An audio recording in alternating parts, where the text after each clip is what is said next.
Ceiling 1800 broken. Temperature 21. Dew point 17. QNH 1017. Landing and departing runway 02. Transition level 040. 5G notice in effect. Advise on initial contact you have information echo.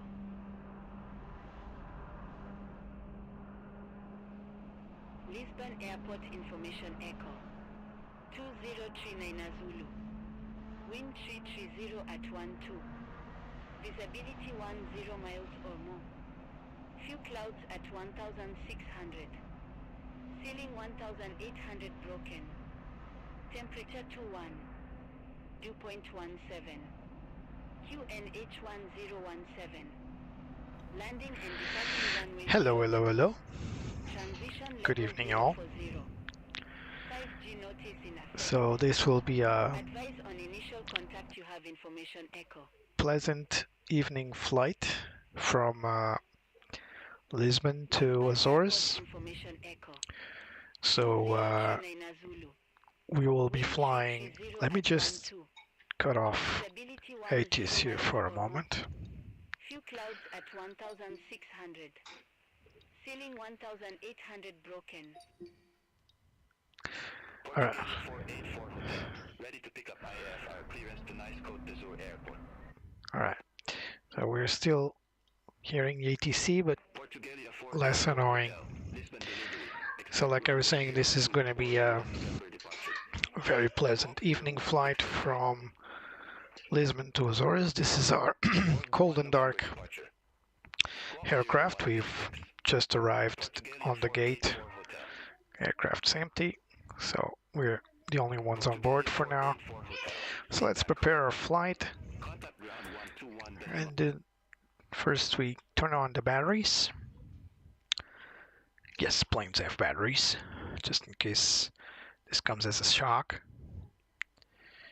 I was actually talking to someone. I'm just prepping something here. Hello, Andrew. Nice to see you here. Good evening to you as well.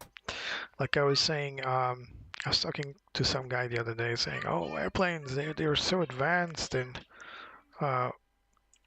do they still have batteries?" I don't get it. Well, batteries are pretty much the only things we have in common with the beginning of the modern airliners. There's a lot of things in common, but batteries is something that never changed. And even the most modern airplanes, like the Dreamliner 350, still have batteries. And the reason being is that if anything fails, well, you still have batteries. Currently, these two batteries the Airbus has doesn't really power anything apparently, but they are there as a backup system, and it's good to know. It's like a car. Once you turn off the ignition or the engine dies, you still have your battery to restart the engines at least. But you know, modern planes, they have a few other items as well, so to start up the engine, so it's not just the batteries, of course. The batteries will help, but we need something called the APU. Or, if you're in an airport like I am, you can call the GPU, so that's the ground power unit.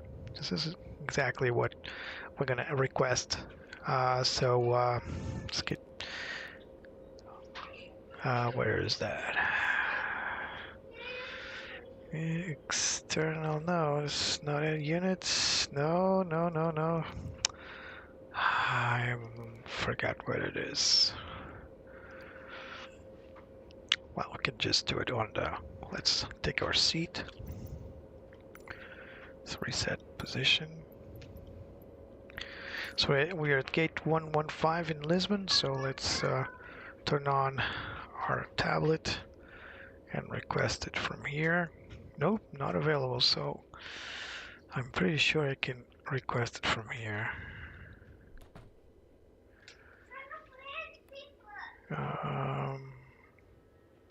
CIDS. No, what about AMI? Also no. It's embarrassing, really. Because I was just pressing that in a moment ago. Ah, there it is. Alright, so here we go. GPU is connected. And now, by the power granted by the ground power unit, look at this. I always love this sound.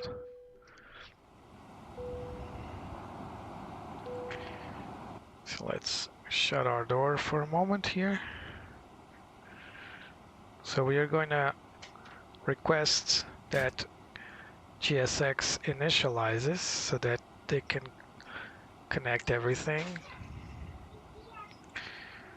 Operate jetway usually is enough. Yep, there it is. So let's pick ground force. Let's connect the jetway. And now we activated GSX. So from now on, everything should be automated, hopefully.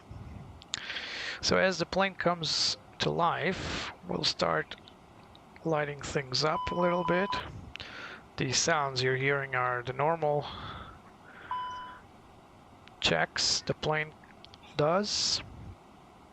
I'm just lighting everything up for my convenience. Alright, so we can arm the emergency lights already. We can also turn on crew supply to test some of the and ground control to automate it. Alright, so let's go back here. And here we turn on our second MFD or CDU, sorry.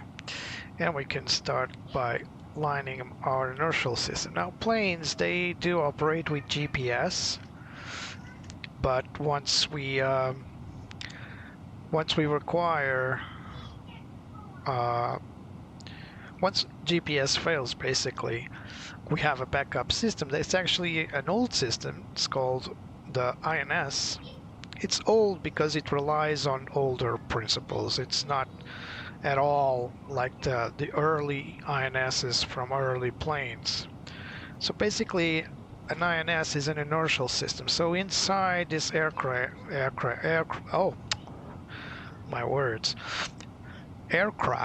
there are gyroscopes. Now modern day airliners use laser gyroscopes, very advanced, very fancy. Early ones used analog gyroscopes. So basically they turn around like a gyroscope. And hello Mersha, how are you? And basically the gyroscopes will allow the plane to, through triangulation and some very complex calculations, figure out where it's moving. So let's say I input, so in the old days I would come here and I would input my INS data. Right here I would input my current lat long, and then this plane has 3 RSs, so the early planes I would input my lat long, that's my starting point, and then the plane would figure out where it was going, what altitude it would go. So it will rely on various systems, including those before mentioned gyroscopes, and it would basically guess where it was at present. So let's say I align my INS in Lisbon.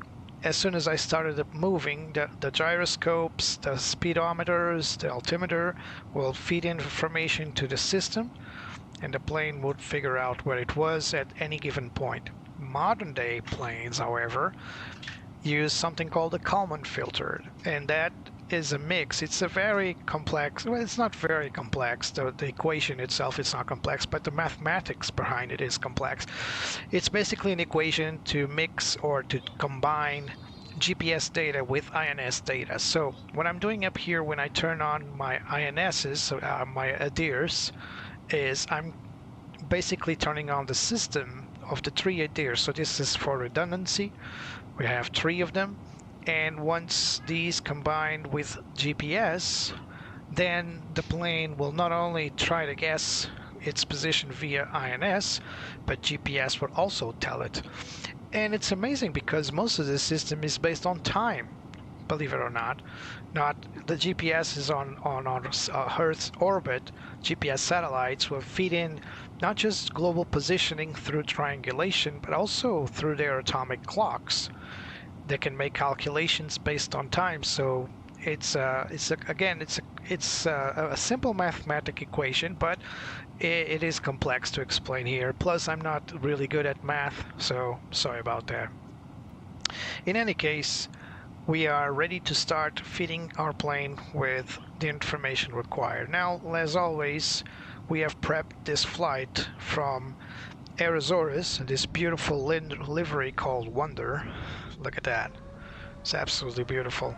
So Wonder here is an Airbus A321neo from Azores, and we are going to fly from Lisbon to Azores. I prepared this flight initially via Simbrief by Navigraph, and now what I'm going to do is I'm going to load the flight plan into the plane. So basically, there it is. That's my flight. That's RZO 776. The decal code is RZO for SATA or Air Azores, and it's S4 for some reason. I'm not entirely sure why here. So what we're going to do is we're going to request initial data or init data, and there it is, Lisbon to Ponta Delgada or João Paulo II Airport, John Paul II Airport in Azores. And the initialization has been received, and we can confirm it here. So there it is. Everything looks fine and dandy. RZO 776 confirmed. Flight level 350. Cost index 7. Oh, Air Azores is getting cheap these days. So as this plan is loaded, we're going to request the winds. This is going to take a moment, so we'll come back here later. And now we're going to listen to the ATIS so that we can get our information for our flight. So we're going to open beyond ATC here. We have this very helpful. Previously I didn't have this. This is basically the history of our comms. So let's go here for the ATIS, so we can simply select here, or we can just tune in with the knob. Now this radio is the first Airbus radio, and I don't really like it. I prefer the newer digital one. So instead of tuning in by turning these complicated dials, I'll just press here, and we'll now be listening to the ATIS. 1,600. Ceiling 1,800 broken. Temperature 21. Dew point 17. QNH 1017. 1017. Landing and departing runway 02. 02 for departure. 040 transition. Alright. On initial contact you have information echo. Alright, so we do have echo, so let's tune back to clearance 118.955, and let's call our good friends at clearance in Lisbon and ask them for clearance for the Azores. Clearance Air Azores 776 requests IFR to Ponta Delgada.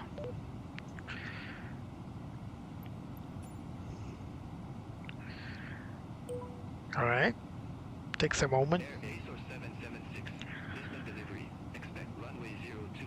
02. For departure. Squawk 2202. 2202. Squawk 2202. Air Azores 776. This is my co-pilot responding. This is an option I can add here. Read back correct. Contact ground 121.755 when ready for push or start. 121755. We'll contact ground 121.755 when ready for pushback or engine start. Air Azores 776. Thanks. You're welcome. Ah, so nice. You never say these things on real life. Alright, so let's input that. Oh, data link, wind data link is ready as well. So let's input that takeoff clearance. So we're going to take off from runway 02, like it said. And we're going to select the ZIFO 1 November departure. So runway 02. 18.105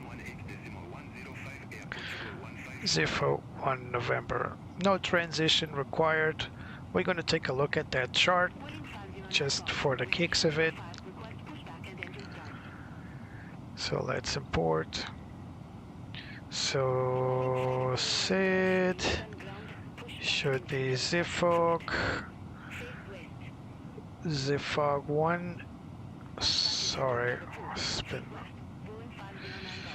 Zifo 1 November. So we got Zifog 1 November, which is, this is Elvos, Zifog 1 November. So we're gonna depart runway 02, follow this flight path, turn left, and then go to XFun, and then Zifog.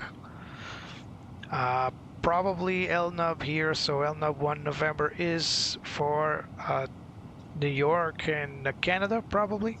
And Zifog is for basically Azores, because there's nothing in this parallel line. There's really nothing out there except the Azores. So first things first, I must not forget I'm not at Portugal today, or SATA, or SATA like it was called, Air Azores back in the day. I may stumble upon that, but I'm pretty sure everybody can understand it. So let's prep this baby up. So gears and pins covers have been removed. This plane does not simulate that, so we're always good at that. We need to check the fuel quantity. So I'm not running the checklist. I'm just reading them on to confirm what is needed. So let's insert that previously set data. And now let's go back to initialize, sorry, H2, AOC. And now let's request the fuel. So the block fuel, according to our flight plan, is 7,000 kilograms, so 7 tons. We're currently at 2,480. Now I'm not going to refuel via GSX, or it will take an eternity. So instead I'm going to refuel instantly, so we can skip that refueling phase, because it takes an awful lot of time. So I'm just requesting it. Let's look at our fuel on board, and there it is. Bam! Instant. If only we could fill our cars like that, right? So instant refill, and our performance can now be calculated. But before we do that, let's request an ATIS. Let's request a METAR for Lisbon. So yeah, so basically everything's ready except the zero fuel weight and all that. So the fuel quantity is set. Seat belts, let's turn on these bad boys. Seat belts. And also the no smoking signs. On this plane there's still no smoking. Some planes have no electronic devices, so we're basically going to run the no smoking sign throughout the entirety of the flight. Some airlines SOPs, you can use this switch to warn the cabin. So you can use this to warn the cabin of, for example, reaching top of climb, top of descent. But on this plane we got these very nice call buttons here. Unfortunately they do not work like you'd expect, but you know, it's for the sake of immersion. So yeah, headers there on nav mode, they've already been lined up. As you can see, we got our nav page here on the MFD, so it's working. And better reference is 1017 and cross check. So cockpit preparation, we can pretty much set it as complete. Now let's load in our flight data for departure. So weather, here we go. So Lisbon is QNH 1017, confirmed. We got some 330 12 knots wind.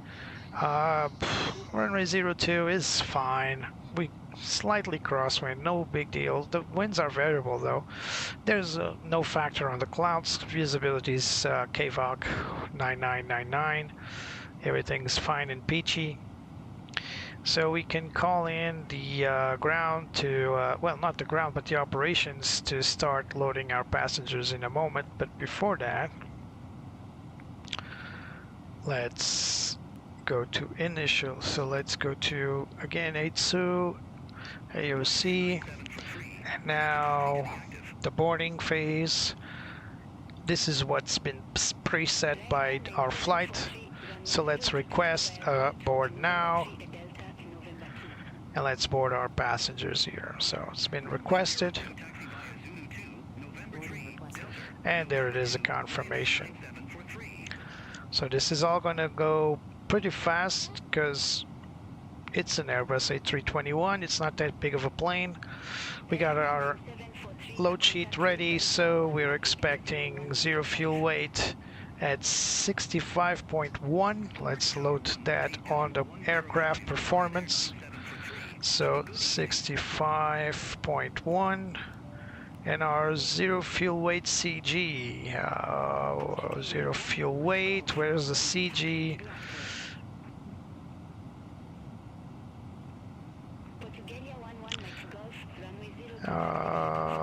Well, if it's not here, it will be. Yeah, it will be. Oh, there's a phone number here. Cool. That's a fake phone number, by the way. So let's go here to our predicted CG.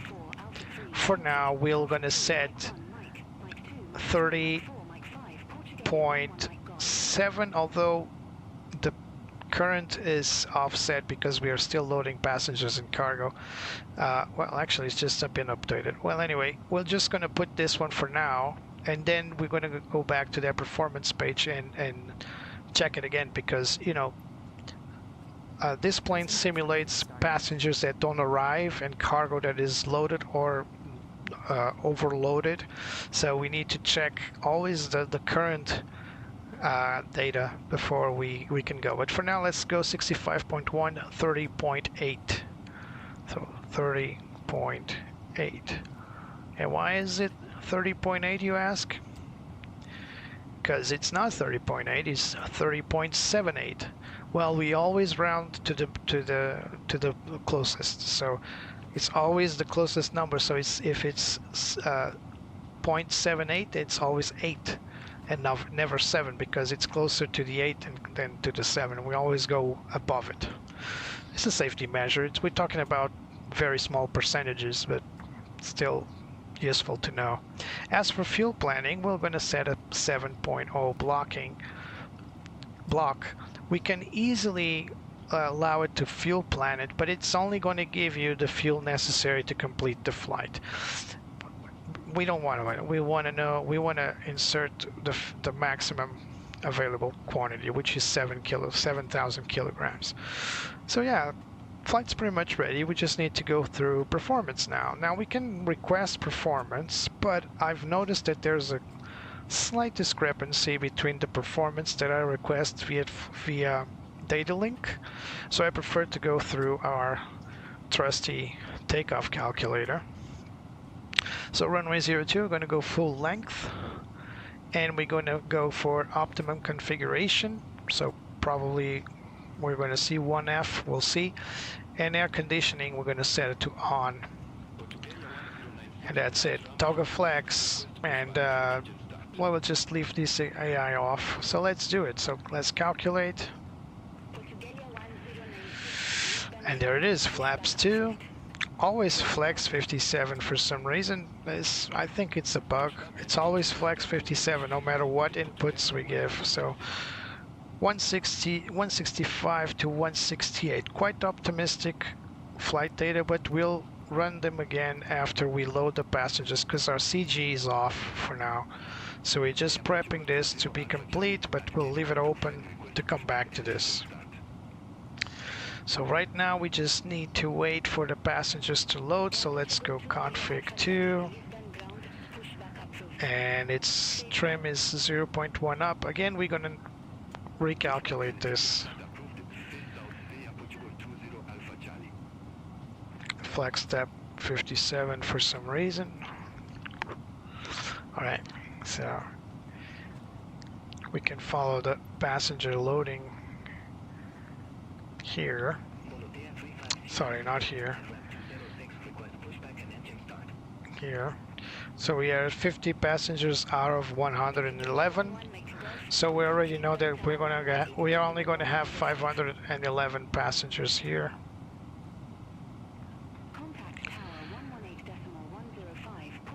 So we're going to have less passengers than predicted. We're probably going to have different cargo loaded as well. So we just need to wait. Now you can wait for GSX to give you that info, or you can wait for the ACARS to send you the final load sheet. It's a very cool feature. So I think passengers have been loaded. Let's confirm. They're still being seated, but I don't think there's you can see them being seated. But I think all passengers have been through the jetway.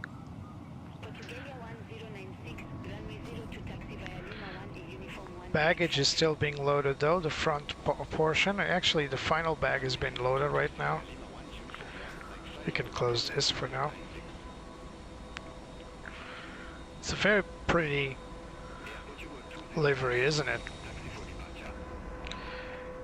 Right.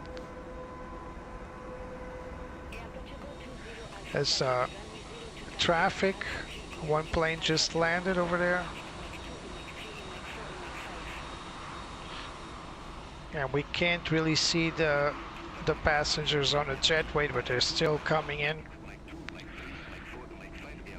Cargo has been loaded, so this is the final cargo, and as you can see, it's about 400 kilograms more than expected. So this is important for the final load sheet, and we're only going to get that as soon as all passengers are boarded. So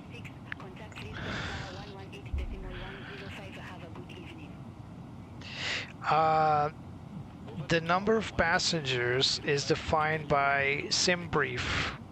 So Simbrief is a program we use to pre-plan the flight, so I'll show you what Simbrief looks like as soon as I found, there it is. So this is Simbrief. This is where we plan our flight, but I can easily go here and edit my flight as if I want to, or I can just verify the flight plan. So everything's calculated here, and pretty much all the details are set here. So for example, in terms of the departure, the weight, so this is the weight, the fuel on board, so it should be 933 total, but we got 7,000, so we got a little extra. This is the flight plan, so everything is defined here. It's more or less automatically generated, although you can edit most of these parameters. So it will generate everything for you, including the passengers. And so we just load it in. So currently our passengers, we were expecting 111 via GSX, but actually 120 loaded. So we got about 8 freeloaders here or something, 9 freeloaders. Anyway, as you can see, the weights have changes, as well as the zero fuel. So we're going to need the CG. We're going to need to reset this. So let's go again to that initialization page. So instead of 65.1, we got 64.3. And we also got 30.6. So 30.6. And that will change my performance as well. So I need to go to the takeoff and recalculate. Hopefully it's not going to be too different. Yeah, it's not going to be too different. Everything's pretty much the same. I'm not entirely sure if this calculator uses Simbrief data or current data, but I always like to come here and confirm everything one more time, just for the sake of not doing any mess up with performance, because performance is pretty much everything when it comes to taking off and cruise, so better not mess that up. Right, so I'm going to set my transition altitude here, 4,000 feet. I'm also going to go and run the checklists. So before it start checklists, parking brake is set, confirming, yep, set. Takeoff speeds and thrust, I've already set them, so 165, 168, and 168 for V2. Usually rotation speed and V2 are the same. Windows are closed. We need to see that little red band here. Same on the other side. Can barely see it, but I hope it's there. Let's turn off our flashlight. And there it is. And we'll not turn on the beacon just yet because we need to do something else. Before we leave the gate, let's first of all confirm the door is closed. Let's lock it. We no longer need any prying eyes.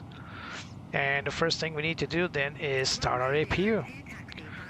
Press the APU master switch, wait for the flap open indicator.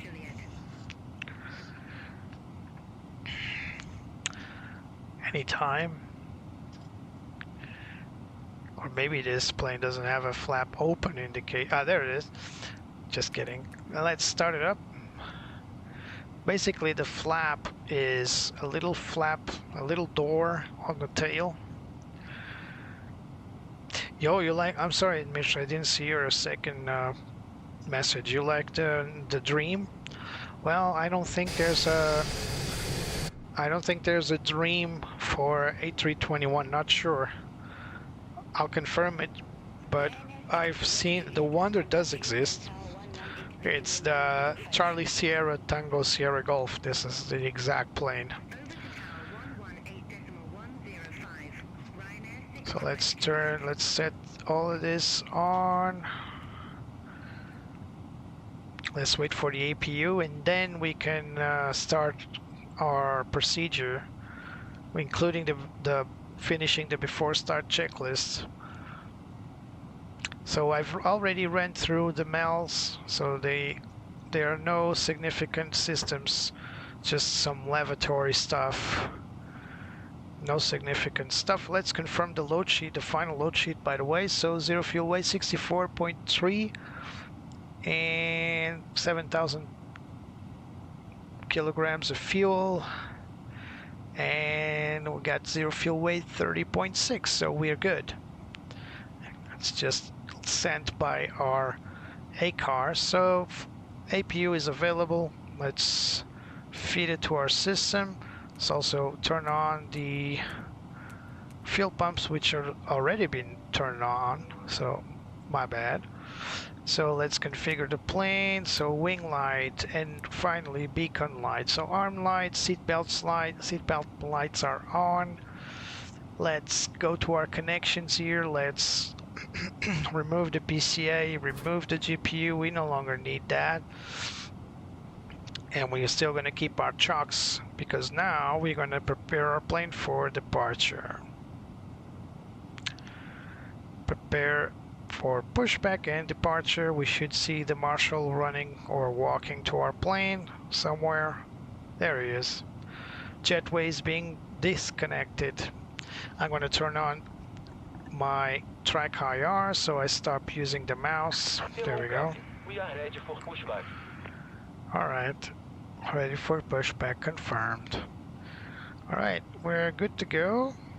We're just gonna switch this little switch on that I keep forgetting, this one as well. And we're gonna set this to auto. And we're good. Let's call our ATC and tell those guys we're ready to go. Checks completed. Bypass pin inserted. Bypass pin inserted. Nose wheel steering disconnected. Confirmed. I was looking at the ECAM warning. Nose steering disconnection. Alright, and the beacon's on before and start. So parking brake set. Takeoff speeds and thrust also set. Windows both closed. Beacon is on after before start checklist complete. So let's call in ATC. Locking gear. Ground Air Azores 776 ready for push and start. Gate 115.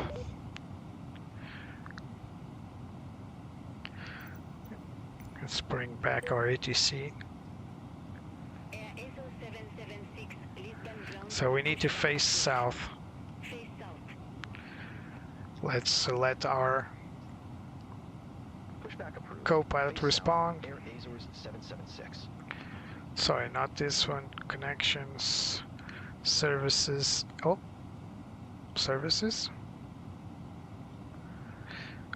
Oh, what? Oh, what? Continue. Yeah, GSX. Oh, what the heck?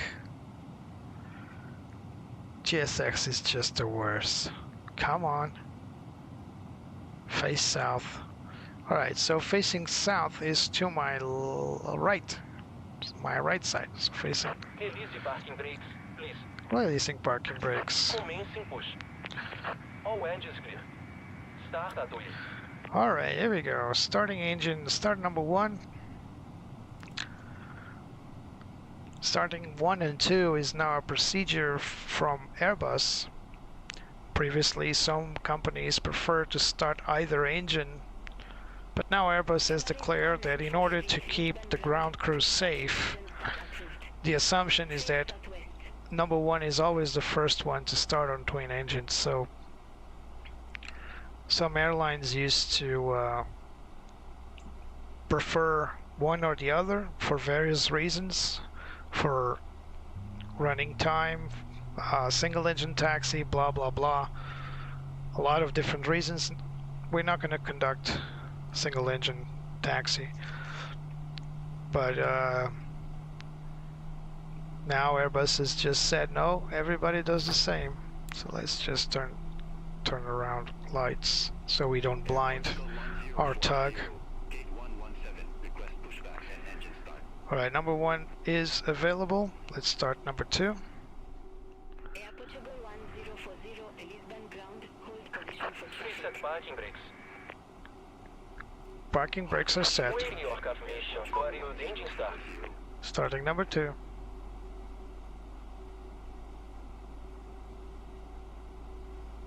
So we got our system advisory. Alright, it's standard. It's just because we got one engine running, it's got a Cat 3 warning.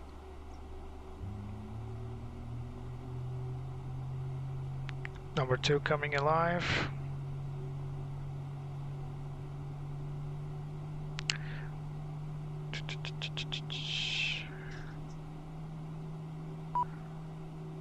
Yeah, hold on.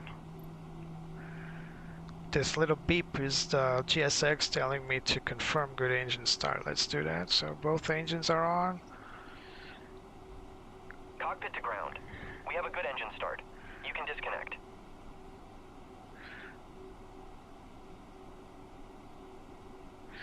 Yeah, I think the Dream one is only available on 320 CEO, if I'm not mistaken. I've not seen it to confirm it, but I think that's the... Alright, so all engines are set, everything is ready, we're just waiting for the ground crew to clear. The tug's still here, so we're just gonna wait to request taxi. Unlocking gear. Oh, look at that, the Play A320 is here. So unlocking gear. Hopefully we don't have any planes behind us, but I'm pretty sure we do. Here goes the tug. Tow truck disconnected. Bypass wing remove. We can turn off our APU bleed. Left is clear. Right is clear. Both engines are providing both pneumatic and electric power to the plane. Just gonna wait for the pin. There he goes. He's gonna wave to us with the pin on his hand. Oh, just got run over by the tug. Alright, say goodbye. Cheerios. Alright, we're gonna wait for more clearance.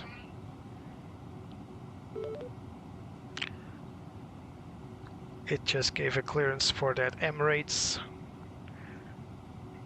We're just gonna wait for the reply and then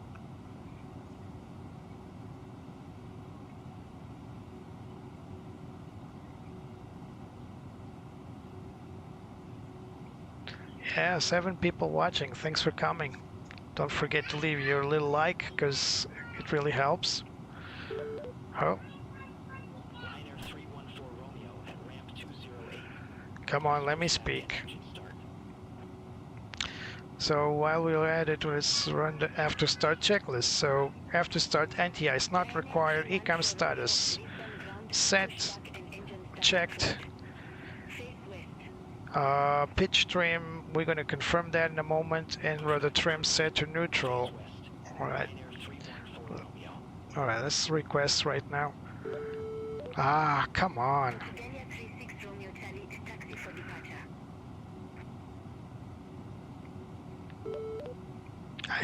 This long beep you're hearing is a beyond ATC not allowing me to contact. Alright, let's set the trim 01. 01 up. I'm looking here, by the way. Ground airport, sorry, Air Azores 776, request taxi to the active. Player 15 Lima, gate 107, request pushback and engine start. Come on. Alright, Alpha Mike in November 2. Go. Let's let our co-pilot respond. I'll explain why I'm letting it respond for me in a moment. And here we go. Let's parking brakes off. No more delays. Let's chrono our taxi time.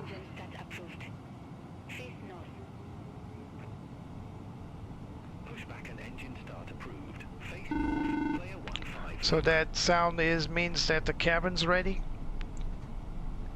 And there it is flashing. And now we can press here. Let's listen to what they have to say.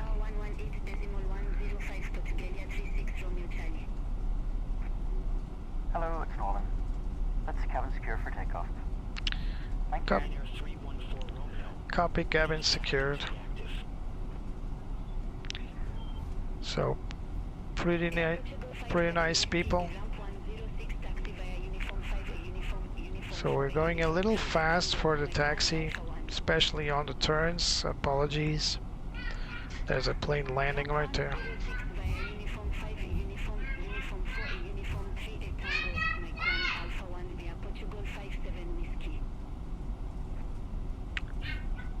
And that's something you don't see every day, Ryanair. It's like the plague, Ryanair. You can see them everywhere in Europe, in a good way. Alright, let's check our flight controls. Full deflection left. Neutral. Full deflection right. Neutral. Full pitch up. Neutral. Full pitch down. Neutral. Full rudder left. Sorry, forgot to turn off the pedals. Full rudder left. Neutral. Full rudder right. Neutral.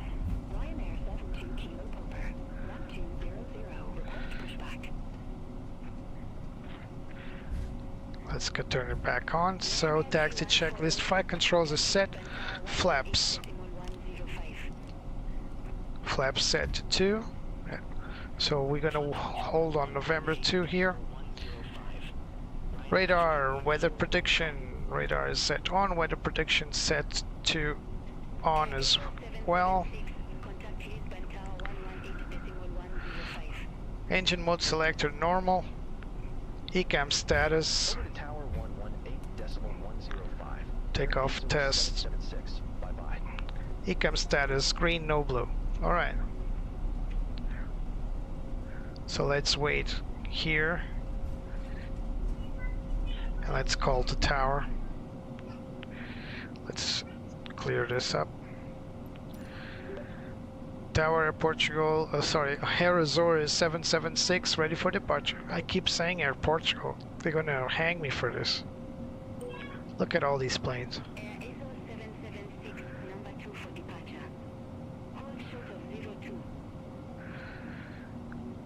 Hold short.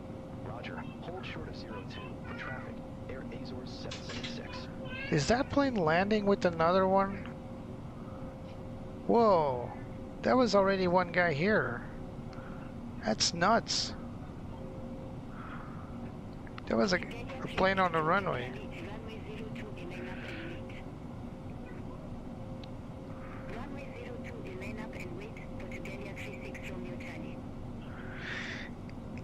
Jose, let's see if Jose is on the spot. There he is. Jose is always on the spot. Right there. Only its Fiat is now white for some reason. It's always there. So let's see if they call me while I was chit-chatting. No. There's something wrong with that plane there. It's like it's not there, like it doesn't exist. Look at that. Planes are just going through it. It's a bug. It's a glitch.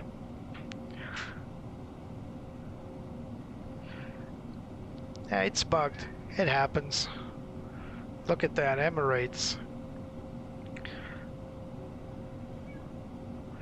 And I don't think I'm number 2 for takeoff, because that's number 1 right there. This one right here, the Ryanair or the Emirates, is number 2. I'm probably number 3. And there it goes.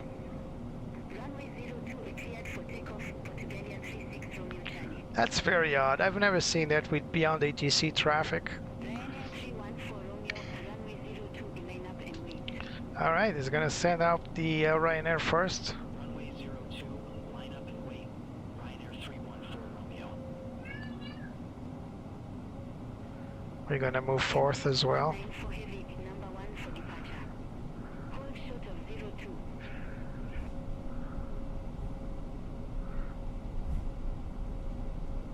Yeah, that Embraer there is completely bugged. Plus that Emirates is not replying.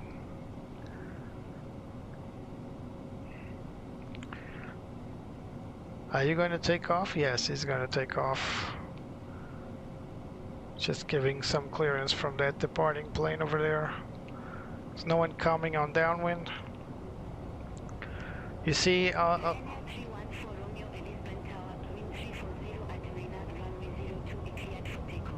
there he goes. Runway 02, cleared for takeoff. Ryanair 314 Romeo. Alright, let's go for the lineup checklist. Here we go. Line up and wait. Line up and wait. Runway 02, Air Azores 776. Take off.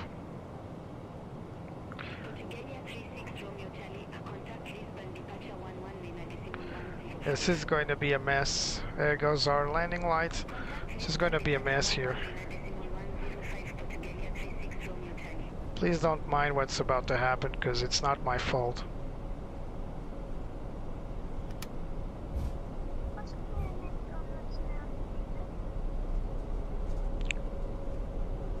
Air Portugal 1040, holding short, runway 02. Air Azores 776, Lisbon Tower, wind 340 at Elena, runway 02, be cleared for takeoff. Alright, clear for takeoff. Runway 02, cleared for takeoff. Air Azores 776. Air Portugal 1040, hold short of 02. Wilco, hold short of 02 for traffic. Air Portugal 1040. Emirates 19 for heavy, Something's wrong with my thrust. Retard. Retard. Yep, there's something wrong with my thrust here. Ah, there it goes. It entered flex. That was odd. Rotate. Positive rate, gear up. That was very odd. I'll try to explain what happened here.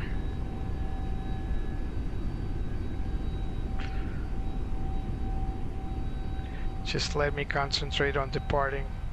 Ryanair 314 Romeo, contact Lisbon, departure 11 Lima decimal 105. Alright, let's go to... Contact Lisbon departure. Ladies and gentlemen, please keep your seatbelt fastened too loud, while too the loud. seatbelt sign is on. We recommend that you keep your seatbelt fastened whenever you are seated. Toilets are Emirates located 19 for heavy, Lisbon Tower, wind 340 at Elena, runway 02, be cleared for takeoff. This includes e-cigarettes.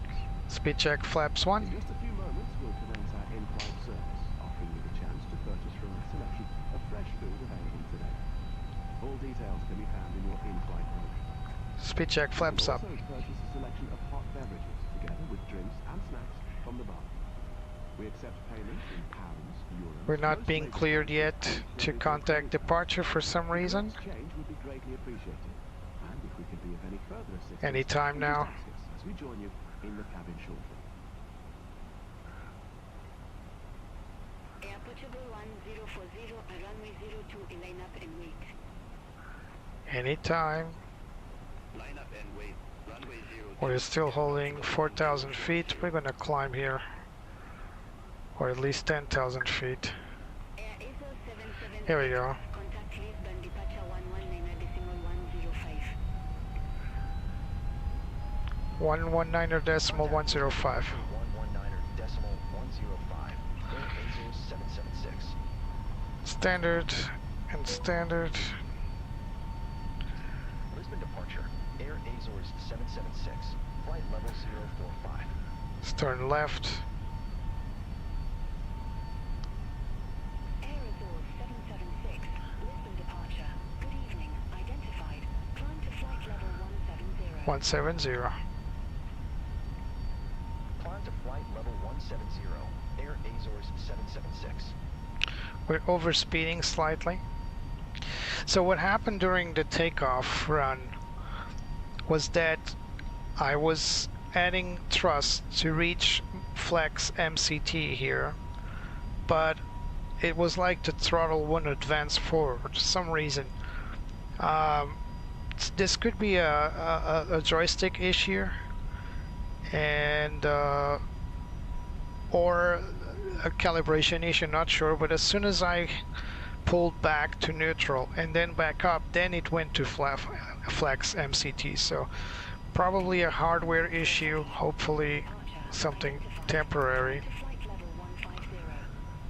So I apologize. There's always something happening, you know the drill.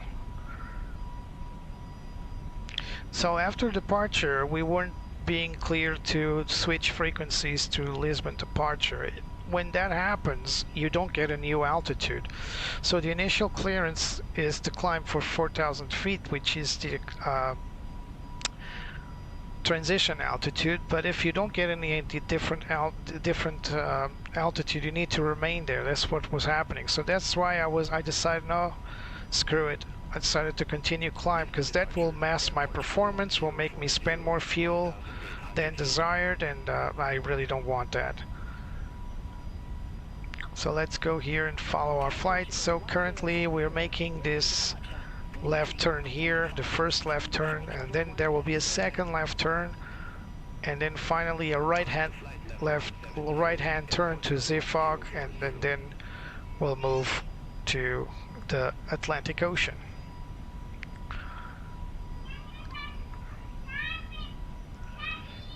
So Lisbon departure most likely in real life will not give you, let me just clear the aircraft real quick, sorry, we just took off. Need to follow the memory items to clear the plane. Flaps are up. So like I was saying, Lisbon departure in real life will give you initial altitude to clear this departure. Most likely anything above the next flight level. So for example, for PT 759, the minimum altitude will be 4,000 feet, and at PT 764 should be anything above flight level 070. So it's telling us to go to center 119.55. Air Azores 776. There it is, it's switched. My co-pilot does its job well. Air Azores 776. To flight level 147 for flight level 170. We're going to get a new flight level clearance.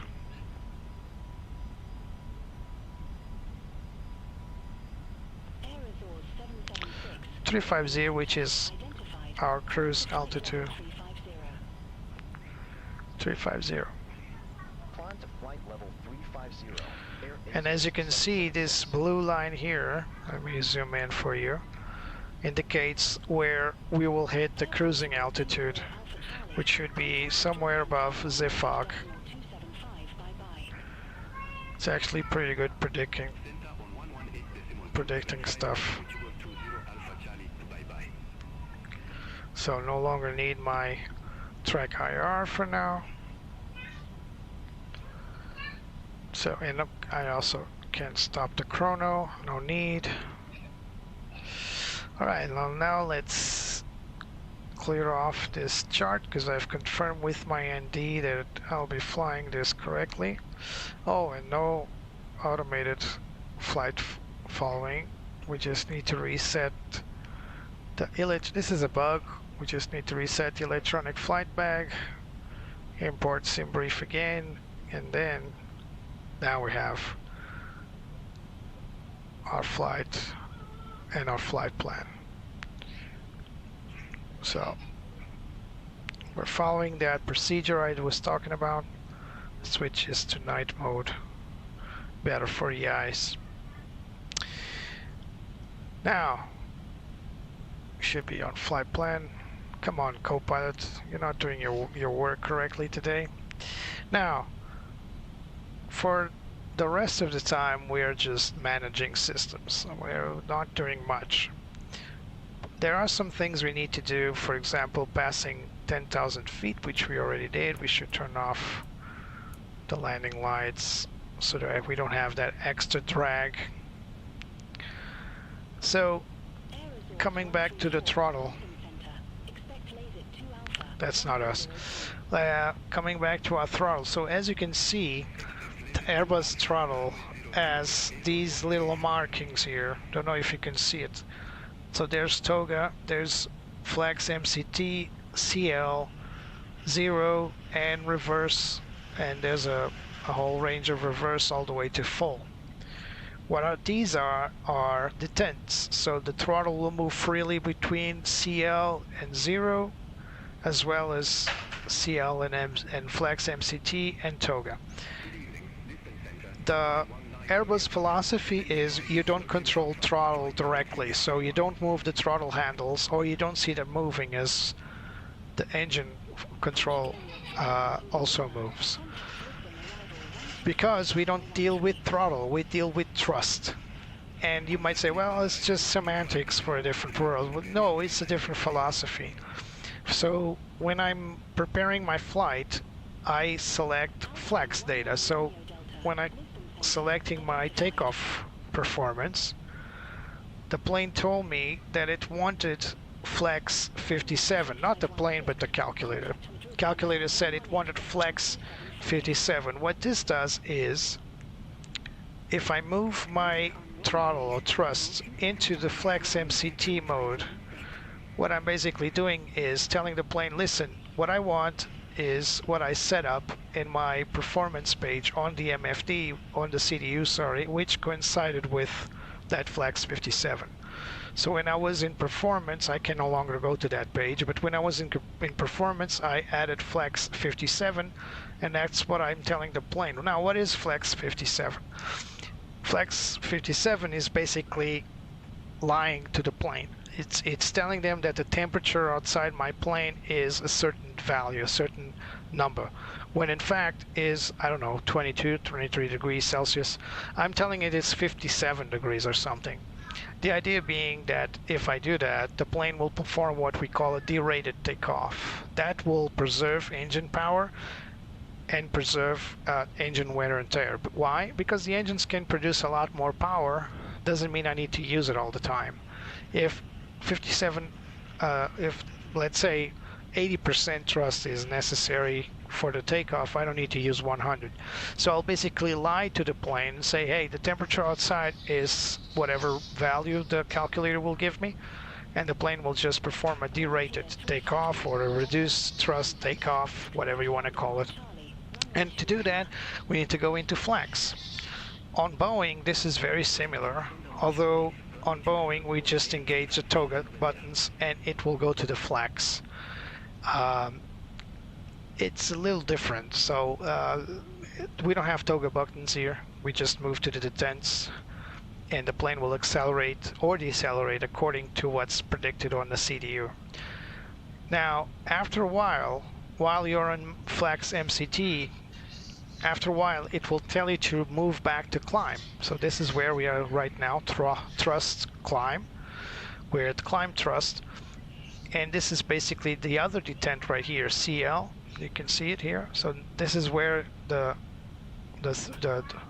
oh, sorry about that, my bad.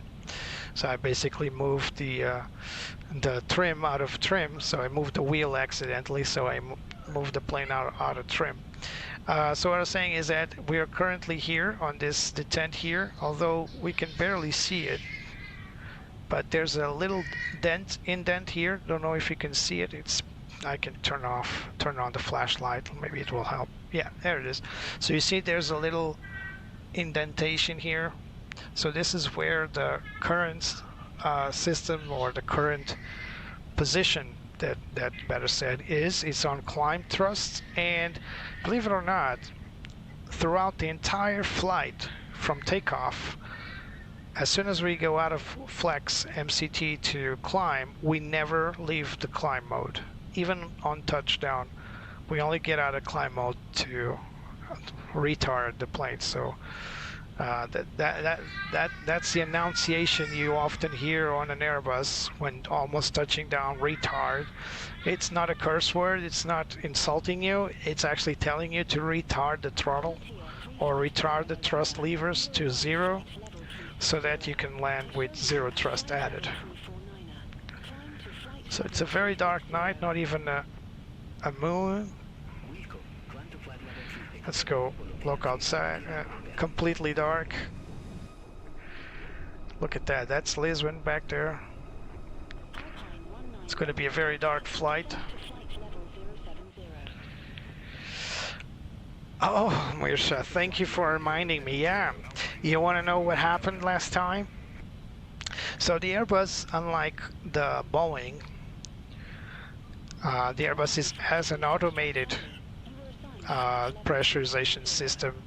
You don't need to worry about, unless of course there's an emergency. This is the ventilation system that, well, it's basically the only thing you can do is to ventilate the cabin. There's nothing else you can do aside from dropping the masks, of course, for crew and passengers.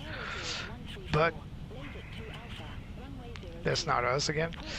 Pressurization is basically automatic. As you can see here, we got the cabin altitude of 5,350 feet, although outside we're at 30,000 feet, and the vertical, or the cabin vertical speed is 350, 400 feet per minute. So it's pressurized at this rate to keep up. Now, last time I was in the 737, and that's what Mirsha is referring to, is the cabin pressurized. It's because while I was conducting the initial engine startups on the 737, you have the pneumatic panel here, and you need to turn off the APU pressurization from, you need to turn off the engine pressurization for the pneumatics and turn on the APU pressurization for the engines and turn off both backs. And then after the engines are started, then you need to turn it back on. So you need to turn both engine air bleeds and to pressurize the system, the ducts, and turn on the backs. I forgot on the 737 to turn on both pressurization valves, so the aircraft was depressurized, and I got a warning at 15,000 feet, and I didn't know what was going on, and then I looked up and oh crap, I forgot the it's what happens when you fly more than one type. You should rely on only one airplane at a time and fly it really well, learn it deeply.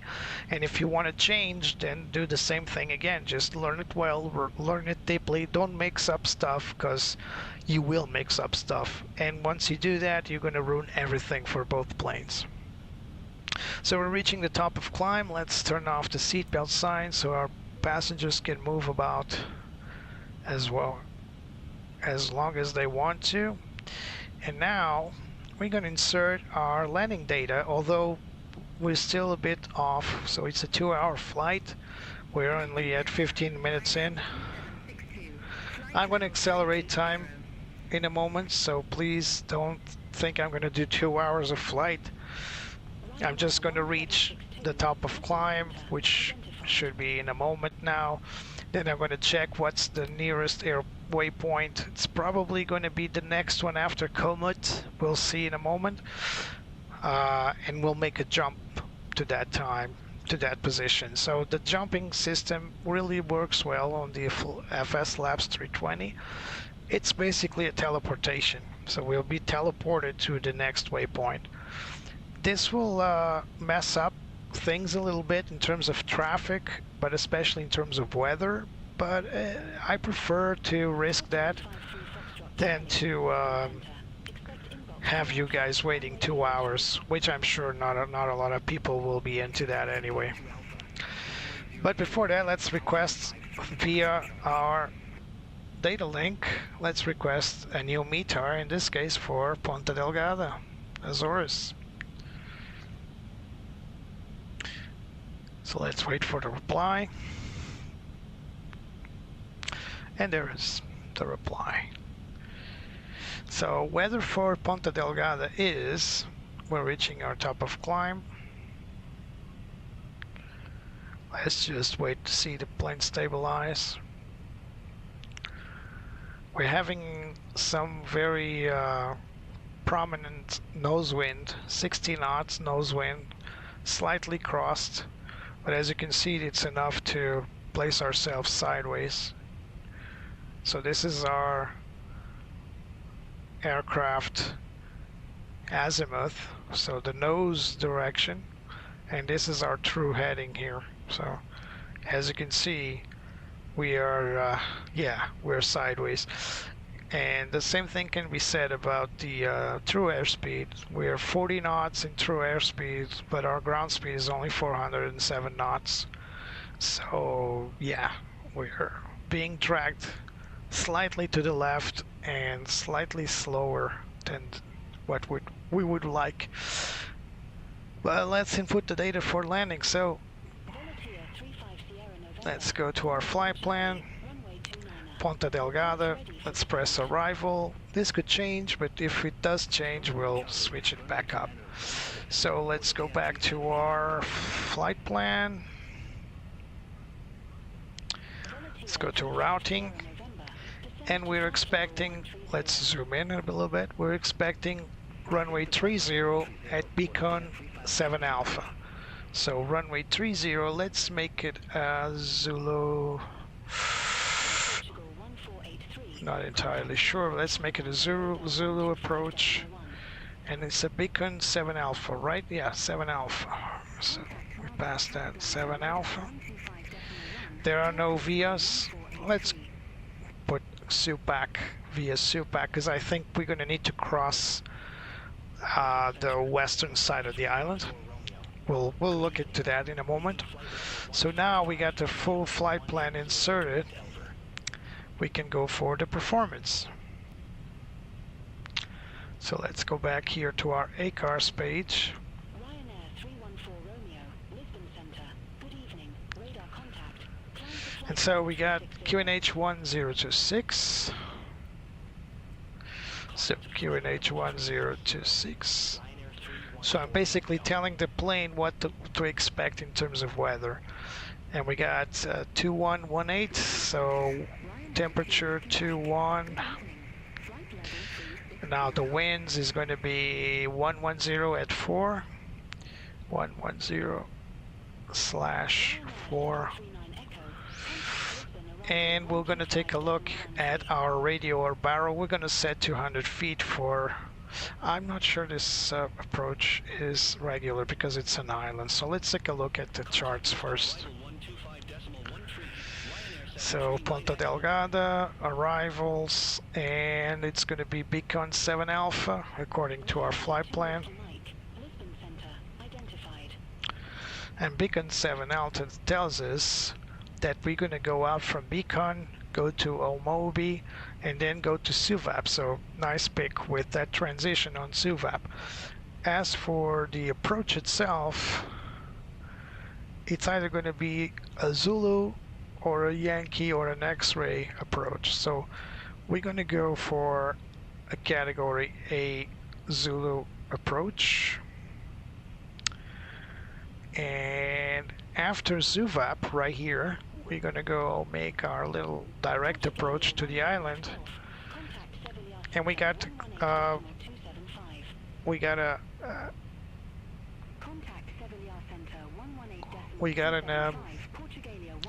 go-around procedure of reaching 286. So let's do that. Let's add a fix here on a flight plan. And we can go LPPD 30. So let's do that. LPPD 30. Radial should be 286. And the radios, we don't have, we just need to go back down here to PTUD. So this is going to be a visual escape route if you want, if you know what I mean. So let's make this a 10-mile radius.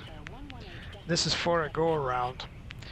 Now there are procedures set for these types of procedures. I'm not following them because I don't run any company SOPs. So, but if you do fly with a virtual airline, you should have your SOPs well briefed.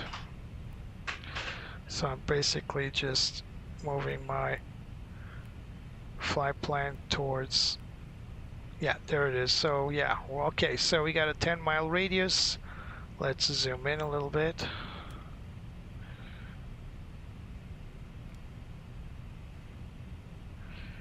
Yeah, so this is the approach here, and if something goes wrong, we'll just move to that direction there with the blue dotted line or slash line. This is the escape procedure according to the charts. Alright, so now that we are all set and configured, let's figure out where to jump. So we got the next waypoint, it's Comet. We are going to make our jump to probably closer to Beacon. So let's confirm what we can expect in Beacon and see if it's viable.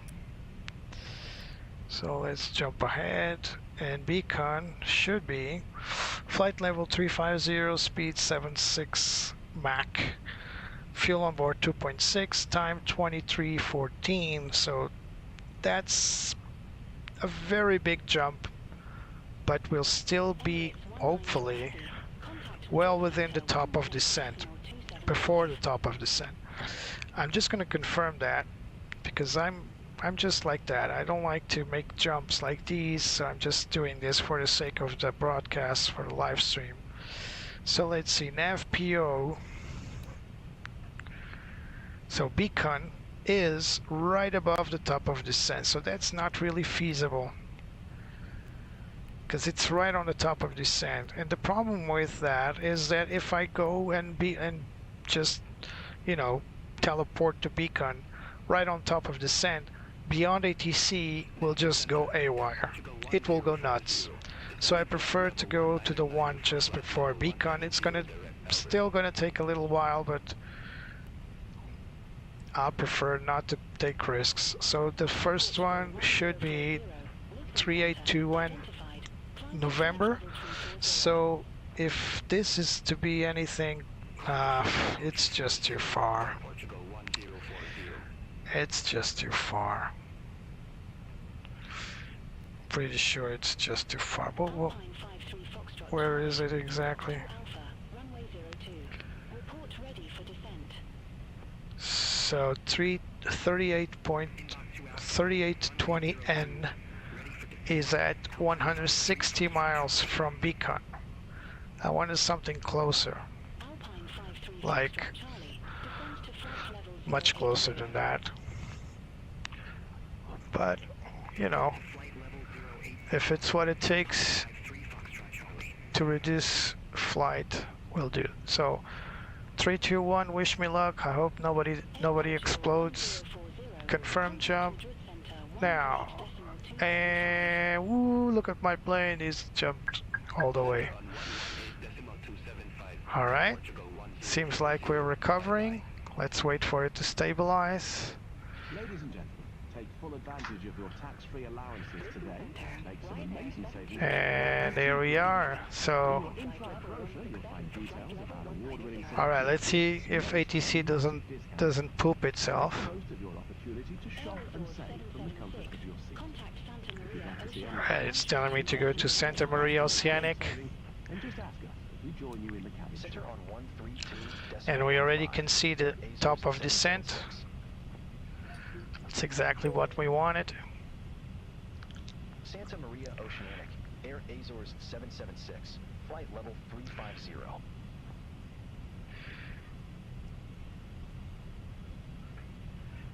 And look at that. Even the your Maria Oceanic identified. even your flight up there on top of your screen jumped ahead quite a bit. Now the ETA time is right here, right? I don't see the ETA time is still off. Right there, it's still off. But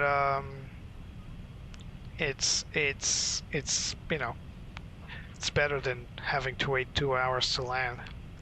So I'm gonna start my top of my descent in a moment. We're still a little ways off, so still a bit far away. We're less than 160 miles away. So if I had made my jump all the way to Beacon, well, it'll be much closer, of course, but I would definitely have some issues with ATC because it needed to send me over to Santa Maria Oceanic, which we are right now, and then it would need me to go to, I think it's Azores radar station, not sure what's the next station. And if I did that right on top of that waypoint, I would be in trouble for sure. So sorry if you're expecting to expedite even faster, but I think this is pretty much what can be done without having the system bork on us. Now ATC might be a little confused now, and we might need to call it in instead of waiting for it to call us to start our descent, because like I said, it's predicting my flight all the way. It's AI. If I suddenly jump ahead, it's gonna be a little confused, but hopefully we can fix that, hopefully. So again, moonless night. Absolutely, let's close this window for now. Absolutely no moon. We can see the beautiful Milky Way though. Look at that. Look at that, beautiful. I wish we could all see it. It's only possible to see the Milky Way in very dark regions. But yeah, it is what it is. This is the lights you're seeing on the engines are the wing lights. I only do that. There are companies SOPs for that, standard operating procedures for that. But I do mostly some airlines just turn them on, and during the landing phases or the takeoff phases, especially at night, I like to keep it on. Or when there's, for example, ice formation, of course, I like to keep them on just for ambience. Most airlines turn them off because they want, you know, to dim the cabin lights, allow people to have some rest. It depends. There's no need for those lights there unless there's something to look into, either the engines or the wings, to see if there's ice formation on the wings, for example. This plane does simulate ice formation, so we need to be careful with cold weather. But when there's a moonless night, you just can't see Zippo. So let's go back to the cabin. It's much more pleasant. So let's go here for our ETA. So I think We are at 23:39, so we're about 30 plus minutes from landing. Top of descent is already at 120 nautical miles, so it's approaching fast. I usually turn on the seatbelt signs at 40 nautical miles to allow people to go back to their seats. We have been flying, not really, for 1 hour and 26 minutes. It's much less than that. I can see we still don't have an ETA on that information up top. But sorry for that. That's what happens when we jump ahead. We might not get it at all. We'll see. Let me see if I can reset the data here.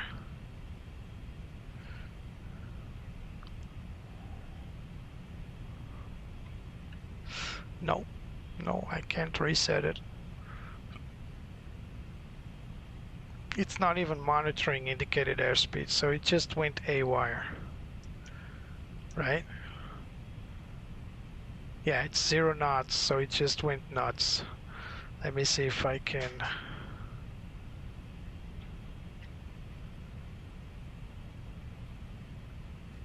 update this. No. Yeah, this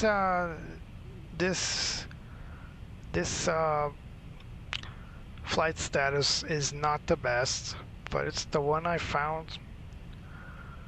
I don't really know why it's so crappy sometimes.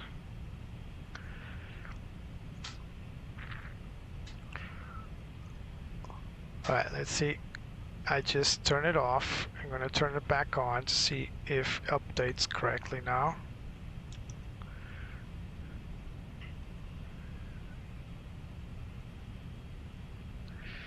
Let's give it a moment.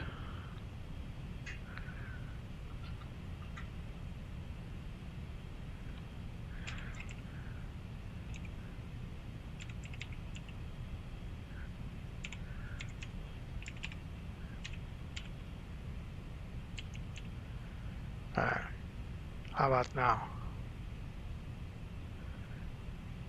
Seems to be working on my side. Let's see if it updates for your side.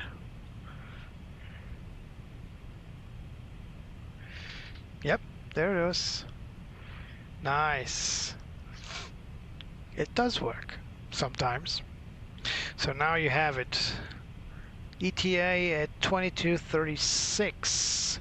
So that's Zulu time, by the way. So it's in 20 something minutes we'll be landing, according to that ETA prediction, which is a bit optimistic because that's not really what my UTC landing time tells me. It tells me a little bit more.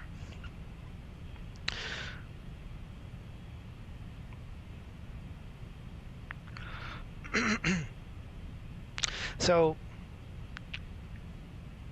talking about FS Labs airplane, a lot of people ask me, not a lot of people, but those flight enthusiasts, they ask me, is it worth it? Is the Flight Sim Labs worth it? And the comparison is always with the Phoenix. So the Phoenix is that holy grail of Airbus simulations, and I agree. Phoenix Simulations A320 family 19, 20, and 21 is a great package. You get your bang for your buck, for sure. It's your best purchase if you're not really interested in a Neo and you just want great Airbuses to fly. There are some compromises here and there. No weather radar, for example. So in a day like this, with no significant weather, you'll get pretty much what you're seeing here, a blank screen looking at the green line. It's what you get without weather, but once there's weather, it's really helpful to have that weather radar telling us where the soup is and how you can avoid it. Plus, it's a great add-on for immersion. So having this little device here may seem like superfluous. I almost didn't make that word there. superfluous, but it is actually an important thing. I'd say it's again, it doesn't really tell you that much in terms of what a real radar in real life will tell pilots, because the weather depiction on FS 2020 and 2024 isn't that accurate. So a real life cloud isn't exactly where the clouds are in FSX or MFS since FSX till this day, but it's good to know where the soup is and what you can do to something you can do to avoid it. So Phoenix doesn't have a weather radar, but it does have a lot of other items, including some of the items that are included here on FSL Flight Sim Labs. Phoenix does have a better looking model. They rely a lot on 3D modeling and texturing, which looks pretty cool. Again, looking back at this plane and its textures, yeah. I mean, look at this seat. Could be better. Could be a lot better. Look at that. It's not, doesn't look like cloth at all. There's some weird looking textures, just like that one over there. This one over there. What is this? It's someone sprayed black behind this hanger here. And yeah, above all, texturing could be better on these FS Labs planes. And you know, it's not just about the looks, but the looks do count. And so if you're looking for good looking planes and good looking 3D modeling and a general sense of realism, Phoenix is a good bet. Not saying FS Labs isn't, but overall there are some questionable items on this plane. For example, this glare shield looks wrong. There's something wrong with it. I can't really put my finger on it, but there's something not right with this glare shield. The way it's modeled, the way it looks, it's not correct. Something's missing. Don't really know what it is, but something's missing. I think from what I've seen from previous releases, this is the best one they ever did. But in terms of looks, could be better. Something that could be better on this plane as well, sound. Sound isn't, it's not good. I've seen better. Other items like wing flex, there's no wing flex for you know, it's something. I would say if you're looking through the cabin windows and you don't see the wing flex, you're not really caring about realism and immersion. But it is a cosmetic thing, and pilots on the cockpit can't really see the wings. I can see the wings here. So there's really no point in making that like a big deal, but it is something to add to the list, if you know what I mean. In terms of 3D modeling, the outside, the exterior is also not that good. This I can't show you at night, but during the day, if you look through some angles, you'll see polygons showing up on the fuselage. That's not good optimization. The wing decorations, and you know, the wing design is also not really that good. Doesn't look good. It looks generic to some particular airline, but not all wings are designed that way. So this is just my opinion.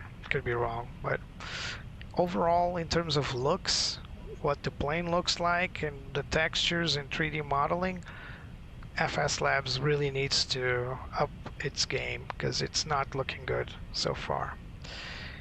And this is where Phoenix wins for sure.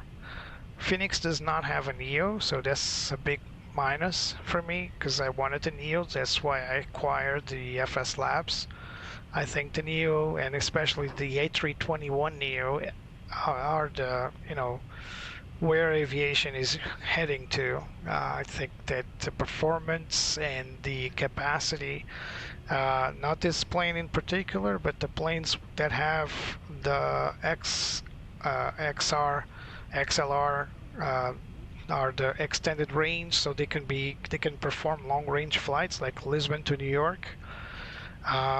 So long range is a thing with the narrow body planes these days, and the versatility of the A321 is where the money is at. And if you are able to add the Neo engines, which are much more powerful than the regular CEOs, then I want that.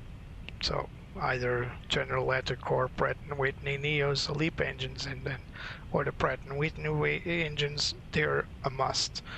And Phoenix is making a Neo, but it's not out yet. Probably next year, if things go well. Probably by the end of this year, but don't expect it anytime before that. So yeah, if you want a Neo now, be sure the FS Labs is a great bet. But if you want eye candy stuff, and if you also want in-depth systems, then you better wait for the Phoenix. The FS Labs has some things that the Phoenix currently doesn't have, like the MELs, so the minimum equipment list, so stuff that your tech log, so there's a fault history right here. Currently it's not recording flights, but you know, it's registered to the airframe. It's probably an issue with this particular airplane I'm flying. No big deal. It's recording flights. It also records tech logs, so fault histories are all recorded here. So you see that most of these are minor. They're all related to the cabin. So there's lavatory placards missing, seat coal bell inoperative from this particular seat, and coin dot floor damage. So there's a damage on the floor. None of these are serious. They're all level 2. Level 1s are the ones that need addressing, and you can cause tech issues if you tech log entries. If you, for example, let's say if I'm out of my mind and just turn on the wiper at this speed, I'll break it, so that will go into the MEL as a failure, and needs to be fixed for the next flight. Plus it's optional, but it can memorize the fuel quantity from flight to flight. All right, we're 40 nautical miles. Meanwhile, let's turn on the seatbelt signs to tell the passengers to go back to their seats. We're about 15 minutes or so till the top of descent, probably 10 minutes out, so quite close. So let's prepare our descent checklist. Actually, it's a pro checklist. Let's just confirm what we need to have. So we're going to need to have all these things set up. All right. Now I know, and let's go for the landing checklist. Landing performance. So let's see, we got all reversers, AC will be on, config, we're going to land with flaps full today, and we're going to land on runway 30. Let's calculate our distances. So this is basically what we want. We want to see our VAP should be 133 knots. As for brake settings, we're going to set a medium brake that should give us between 1,500 and 1,725 meters of braking distance, so it should be all right. We could take a look at our runway reference here. So airport.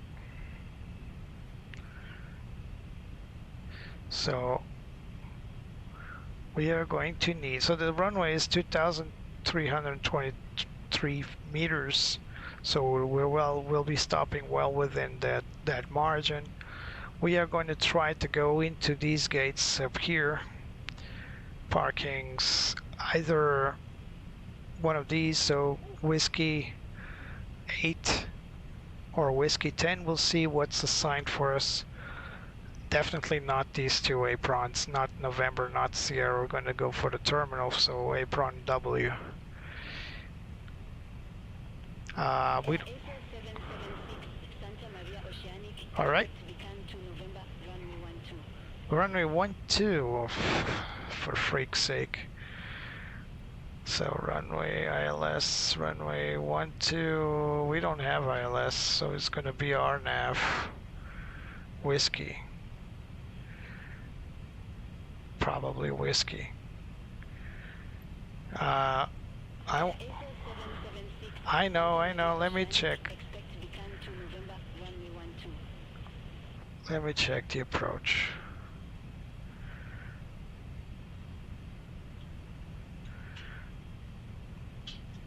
Yeah, so we are going to go through with November, or yeah, let's go for a whiskey then. So whiskey through the same beacon to November. All right, so this is something different. Accept it. Expect beacon 2 November, runway 12, Air Azores 776. At least they go through beacon.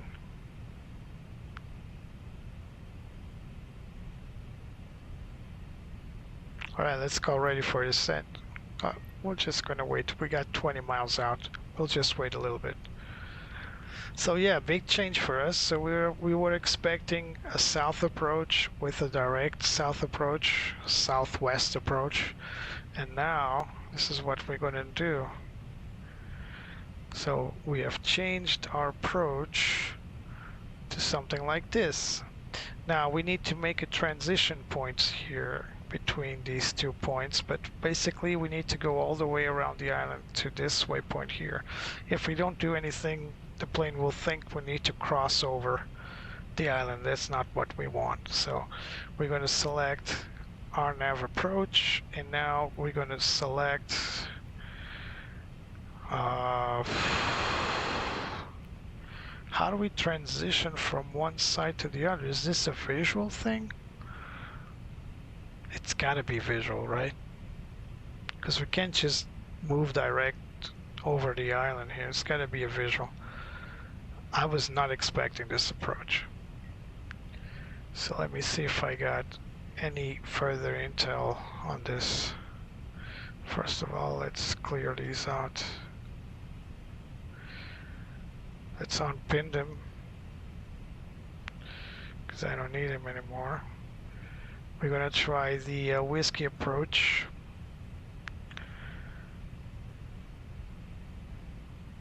Come on. Air Azores 776, beacon to November, runway 12. Yes. Report ready for descent. So star. So beacon 7 alpha, and then the approach.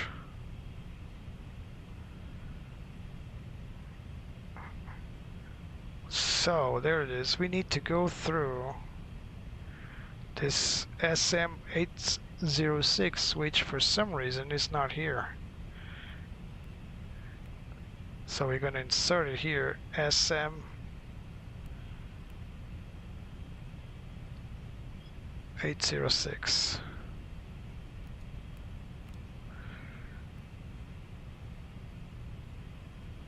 And now we should have, yeah, a better approach phase, and now we just need to connect these two. So let's clear this continuity and temporary insert. Bang, there we go, much better now. All right, let's go ready for descent. We're good to go. Air Azores 776, ready for descent. Air Azores 776, descend to 4,500 feet, QNH 1026. 1026. Descend to 4,500 feet, Air Azores 776. All right. 1026. Let's confirm our performance here. Ladies and gentlemen, we will shortly be landing. Please ensure your cabin bag is safely stowed with your laptop. Oh, come on. Your tray table must be stowed 1026, yeah. down and window blind open. You now need to be seated with your seatbelt fastened, ready for landing. This Please help us by handing in any change on the approach actually is going to make our flight slightly longer than desired. Plus, I don't need that fix. anymore. Just clear this. I already have a go-around procedure here, so this is what I'll use. So this is beautiful Ilha of San Miguel Island. We will not be able to see that much during the night, but this is where we'll be landing, Ponta Delgada Airport, right here. Alright, and I think we got everything we need to conduct our business for now. So this is Sierra Mike 904, this is the first interception point. Right there, right above the island. This is going to happen really fast. We're going to need to make our descent a little faster, so we're going to need more drag in order to lower the plane's nose in a moment, because we're still below the performance green ball, or green dot, like someone today I read someone say. Let's oh, not this one. Let's turn off the storm light. Here comes the performance, the green ball.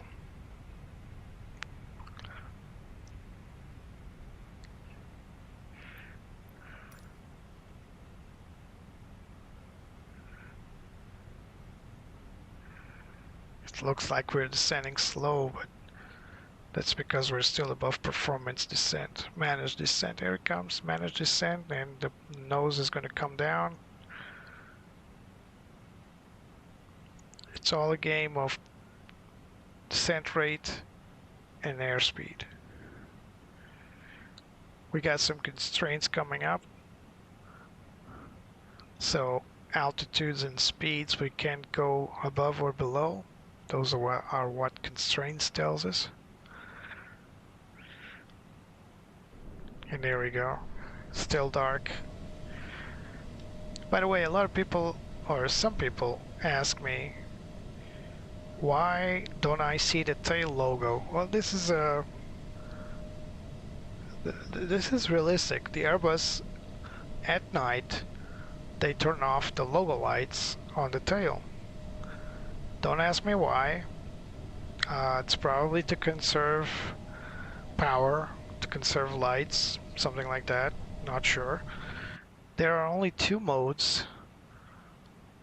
Mode 1 and Mode 2 are off, so Mode 2 you still don't get the tail lights. So these tail lights, logo lights, will only turn on when the plane's on the ground. Why? Well, probably because they thought that it would not be necessary to have it on, turn on in the air. But honestly, if I remember correctly, when it comes to aircraft interception at night, so air forces around the world need to intercept aircraft, the first thing they look is the tail fin to identify the plane. And if there's no light in it, if the planes are not equipped with what's called a police light, sideways light on fighter jets, then they're not going to be able to ID the plane correctly. Not at first, at least. But you know, they can just turn on the lights. Or I can turn on my little flashlight here. Look at this. What a beautiful flashlight I got here. And I can just make like light signs for them if they ever come to intercept me. Just kidding. Anyway, although this is a Neo, we do not have a runway wet or dry selector that we usually have on the Neos, because this is a different configuration of a Neo. So you know the drill. I usually ask my co-pilot to turn on his terrain mode for the GPWS, so that way we can see the island approaching, although there's nothing outside. I don't feel comfortable landing our nav on this airport, especially at night, because it's an island airport. We can barely see the lights here for this island. So that's probably Ponta Delgada right there. It's still on the other side. We still have to go across the island to the other side, to the west. So we need to go over the north area of the island, or as we continue to descend. And then the approach, being an RNAV approach, is going to be non-precision, which at night it's not really that. I'm not comfortable with that, but we'll see. People have already left the stream anyway. So it's only 1 or 2 people watching it as of now. Of course, a lot more people watched the replay, so I can't fail. But if I do fail, I've just got the video off and nobody will notice. So this is where we are.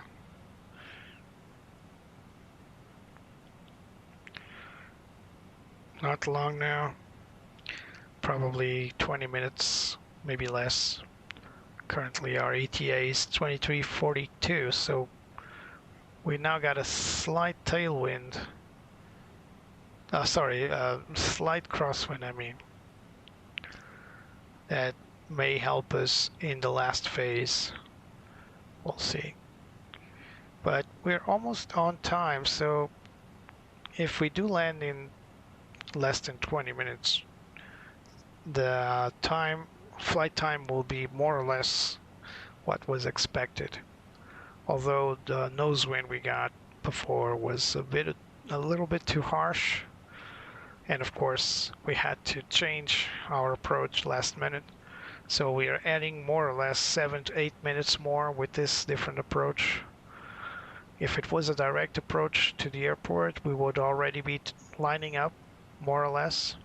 We will be somewhere over here lining up with the approach, so it would be a lot faster. No significant weather, which is, we got some clouds over here on the central islands, but not in Ponta Delgada. So Ponta Delgada is like a safe haven right now, because there's some weather on the other islands. So even if it was daylight, there will be not much to see, no clouds. I mean, the islands are beautiful, but you know, this is simulator. Can never replicate real life that well. It's dim. Our lights here. We don't need to be this bright.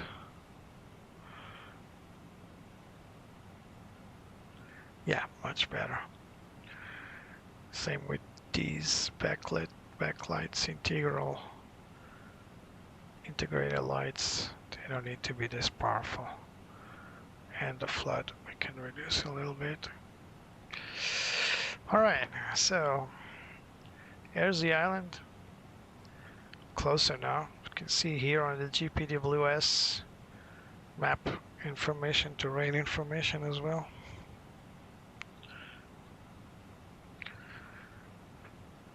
It's at this moment that I'd like to accelerate time slightly. I'm not sure there's any traffic landing at night in Ponta Delgada, that much traffic at least.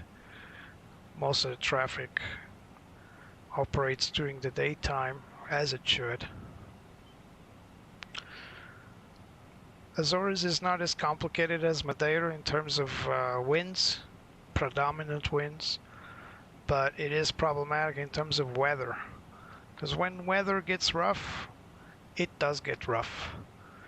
It's in the middle of the Atlantic Ocean, and there's some pretty nasty thunderstorms up there sometimes. And there's another factor, which is volcanoes. Although they don't represent much of a threat these days, they're still a menace if they ever erupt, which has not happened for a long time. Not seriously enough, though. I mean, but let's just hope it never happens, or at least not to cause damage or victims. So this is the northern side of Ponta Delgada Island.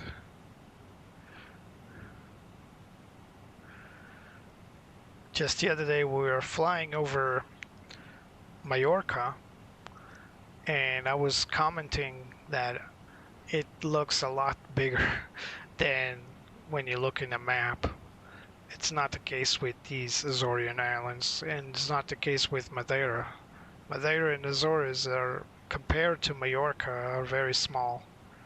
And Mallorca, if you fly lower at least, it looks like a continent. It's not. We know it's not, but it looks like one from the sky, flying lower than the average airliner. But you can't fool yourself with these Azorean islands. They're all small. Even this one, Ponta Delgada, is pretty much the biggest island, and it's still small because you can still see, the full extent of it. We are at 16,000 feet, and we can see the full extent of the islands. You can also. Air Azores 776, contact Ponta Delgada, approach 11.4.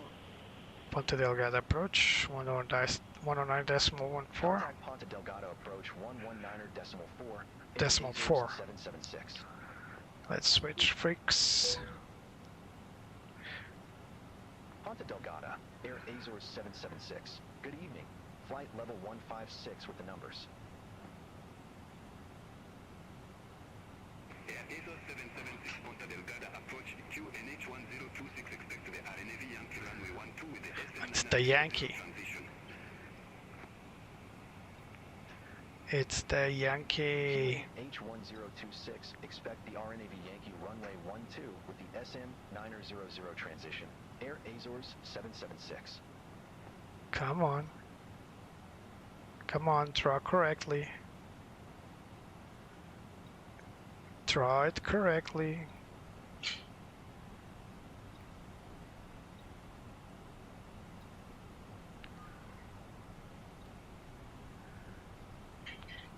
I need to insert the SN, the transition.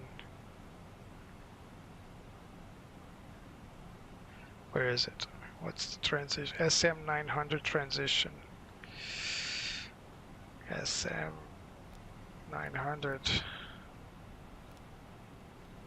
Alright, SM900. SM900 transition. Yes.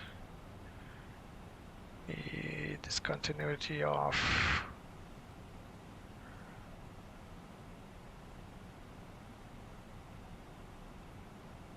Uh-oh. I made a boo-boo. Oh, come on. It's not that one. It's the RNAV Yankee. This one. Picked the wrong one. Temporary insert. And now the SM900 and alright, I don't have time to insert the other waypoint, so let's just make it a direct.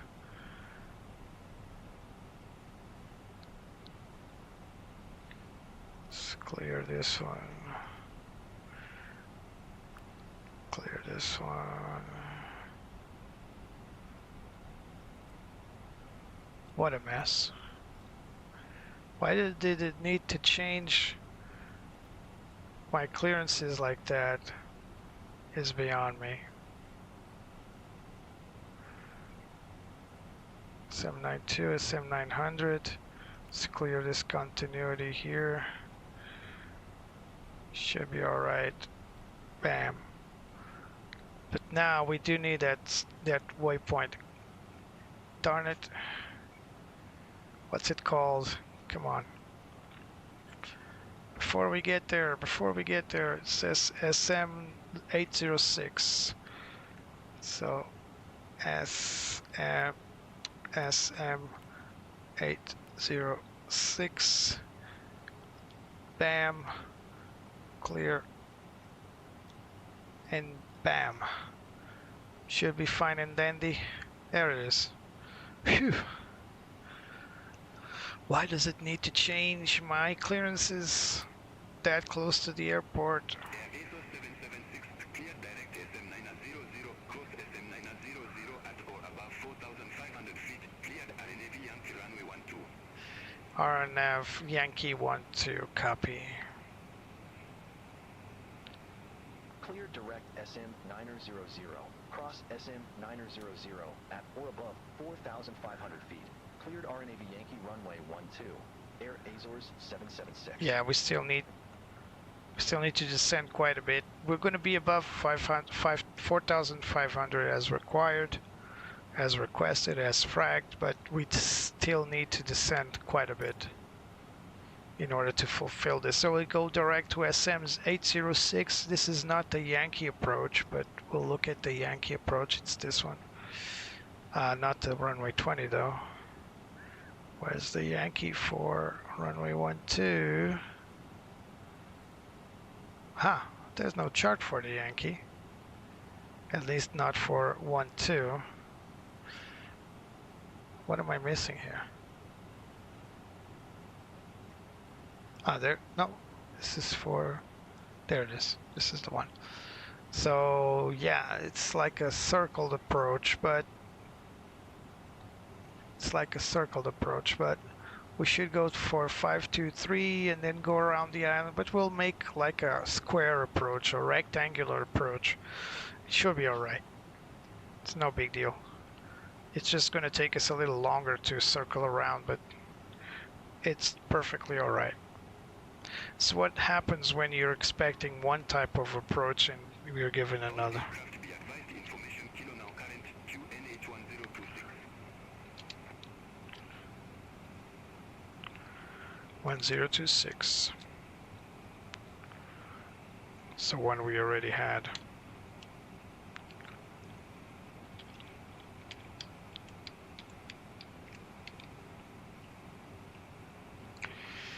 All right. Let's go back to the. There it goes. So we're going to make a slide. It's more or less what's charted. It's not exactly as smooth as the chart, but we still managed to go around the island and continue our descent. So QNH 1026.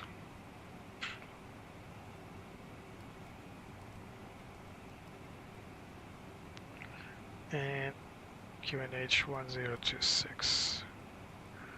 At this point, we should be consulting the METAR to make sure the weather didn't change significantly, but we don't have any time for that, so let's prep our plane for the landing phase.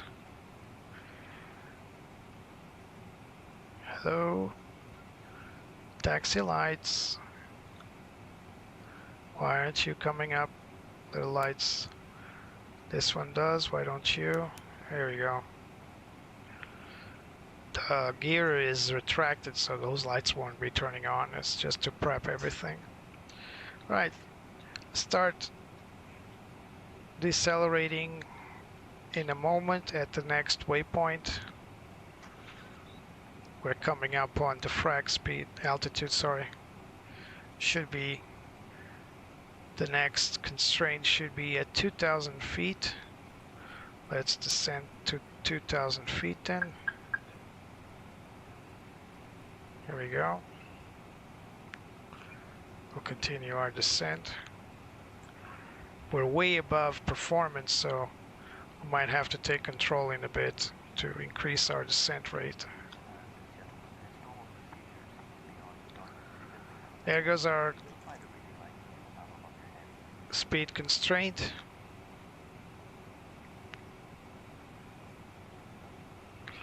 There's our island, making a scenic tour.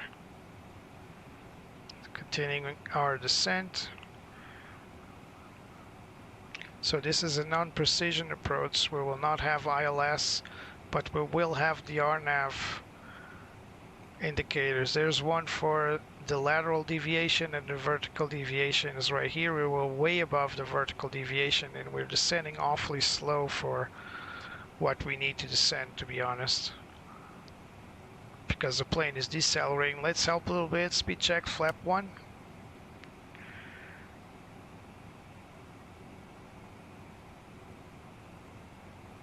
We're still very much above desired speed. The runway is right over there.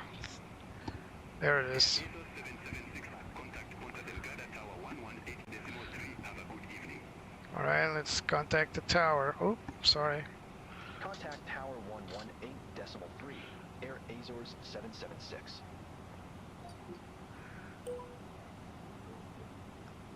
Hi, Storming. Tower, Air Yep, Azores that's the cabin secure for 776. landing. RNAV Yankee. Cabin Unit secure. verify. Alright. Autopilot off. 776, Ponta Delgada Tower, wind variable, runway 12 cleared to land. Still way too high, Runway 12, clear to land. but Air we still Azores have room to 776. correct. Speed checks, flaps 2, and gear down.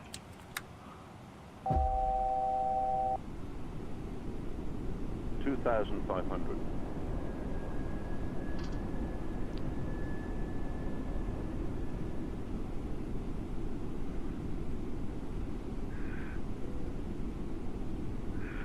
Let's activate approach phase.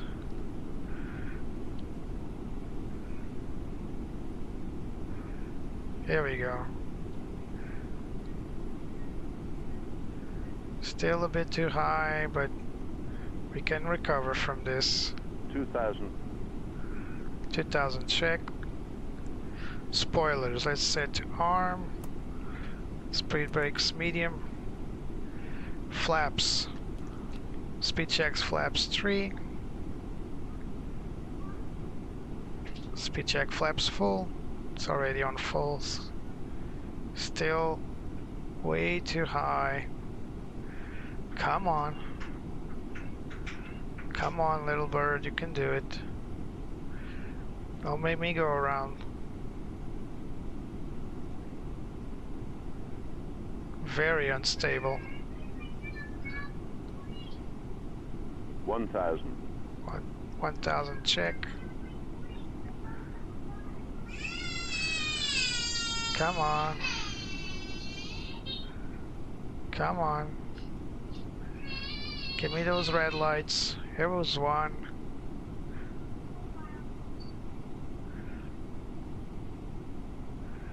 There's 500.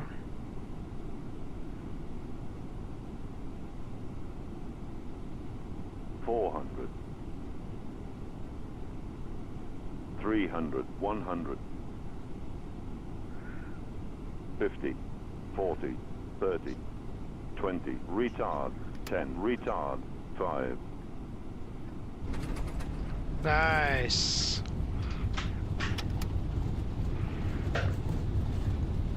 Little off the center line, but no one's crying about it.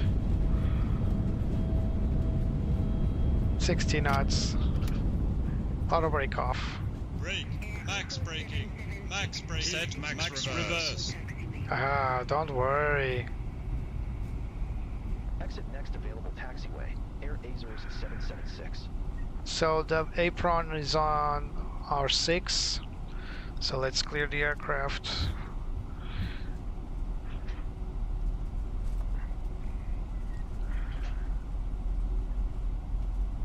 So let's make a U-turn on the next available spot. Ladies and gentlemen, the cabin crew will shortly be leaving their seats to perform safety-related duties. However, we ask That was a nice landing. until the fasten seatbelt sign I mean, I've done better, but electronic devices for messaging, calls, or it's not bad. may now Considering every time I try to land on this simulator, I always had some issue. It wasn't bad.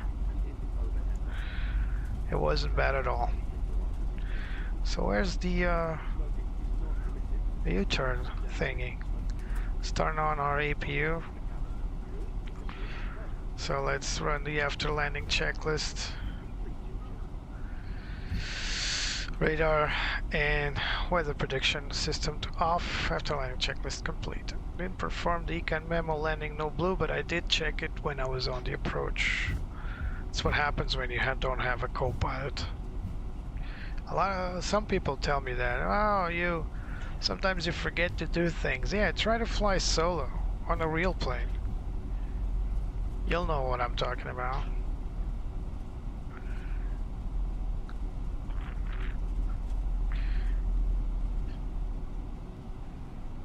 So in Portugal we call this a racket because it looks like a tennis racket if you look from the top. I know, doesn't necessarily jive with anything, but it is what it is. All right, let's call our start our APU. Let's call our not this. Let's request our parking spot.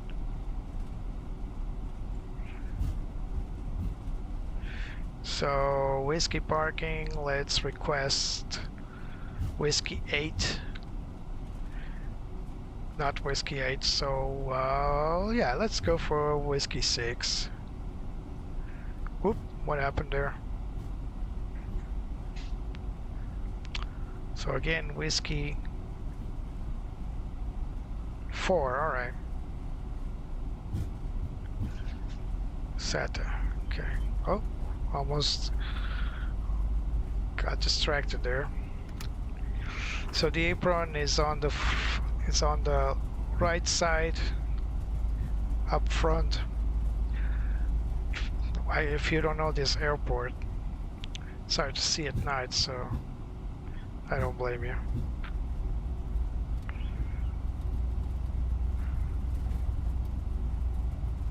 Can I zoom all the way in? Oh yeah. So the apron whiskey, it's this one here. So I want to go to apron 4. This is a military apron. We don't want to go there. Military guys are not always pleasant. APU bleed. So turn on our. There it is. There's a terminal. So we're going to go through Echo.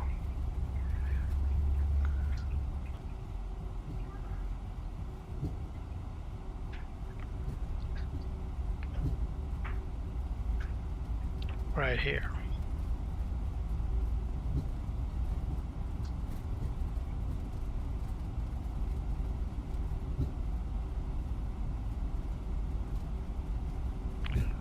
All right, let's turn this off.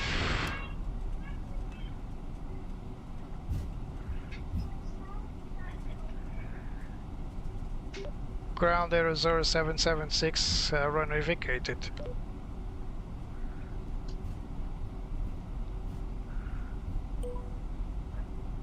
Air Azores 776, welcome to Joao Paulo II Airport. Stay parking or advise if need assignment. This is the tricky part with the apron assignments. So let's see, whiskey 4. Request ramp whiskey 4, Air Azores 776. Air Azores 776, ramp whiskey 4 taxi via Echo. That's where we are. Right there. Whiskey 4 via Echo. Echo. Azores 776. Right, we can shut off our engine number 2. Single engine taxi procedures. So where's whiskey 4? It's this one right here, so right after these two planes. Couple of ATRs. Not ATRs, Dash 8s, sorry. Definitely not ATRs. I think this is a walk-on apron, isn't it? So we'll see passengers deboarding by foot. So there's whiskey 5, whiskey 4 is the next one. You can look at the ground markings as well. There's our tug though. There it is, whiskey 4, this is the one. Turning in.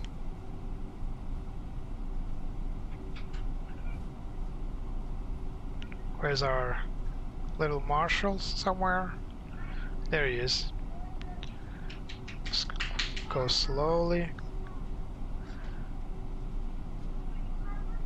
Alright, let's turn left. Alright, let's move in.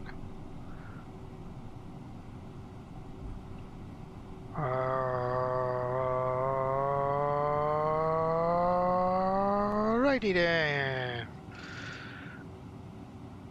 Alright. It's telling us we went too far, but we stopped when it told us to stop. Parking brakes are set and engines 1 is off. Alright. Welcome to John Paul II Airport.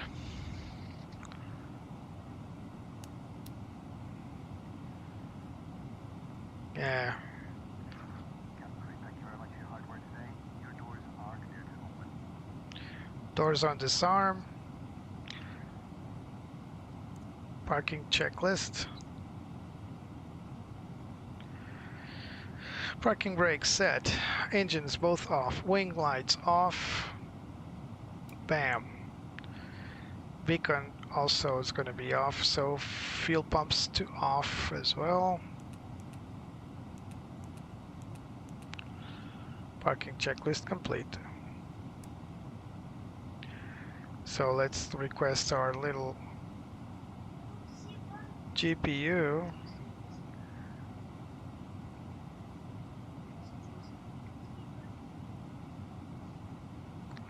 Here come the stairs. Where's my GPU?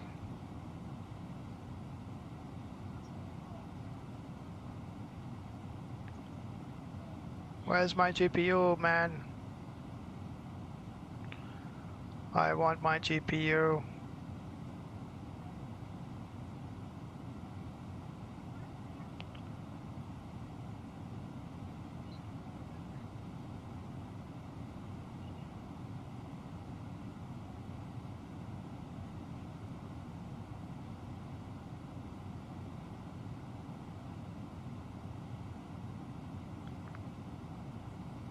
Alright, and the GPU. I think this is a bug, because it's now unloading passengers, and if I request GPU, it's not going to let me, you'll see. So if I go here to services, additional services, oh, there's a GPU. There's a GPU, there's a knock. Alright. Let's just confirm our wheel brakes. Yeah, kind of hot, but this plane doesn't have a brake fan. Passengers, the boarding started. Until you are inside the airport. When disembarking, please take care and hold on to the handrail. Walking down the stairs. Alright, let's turn on the ASU. For your own safety, do not walk underneath the wing. Securing the aircraft oxygen system off. Set emergency exit lights are off. Electronic flight bags will be off in a moment and batteries to off. Securing the aircraft checklist complete. Alright, that's it for today. Welcome to the Azores. Passengers are deboarding at this moment. It's fun to see them walking all the way to the apron. Look at that, really cool. For some reason they're walking into this line and disappearing. Oh, look at that. I need to probably make a path. It needs to be customized. A path is needed for them to walk all the way to the gate. So it's probably not been done here, because you know GSX is full of bugs. But you can manually do this, but I've not done it clearly. But again, welcome to the Azores. It's been a wonderful flight, very pleasant, very uneventful for a change. As we all know, most of my flights are always eventful, something always happens.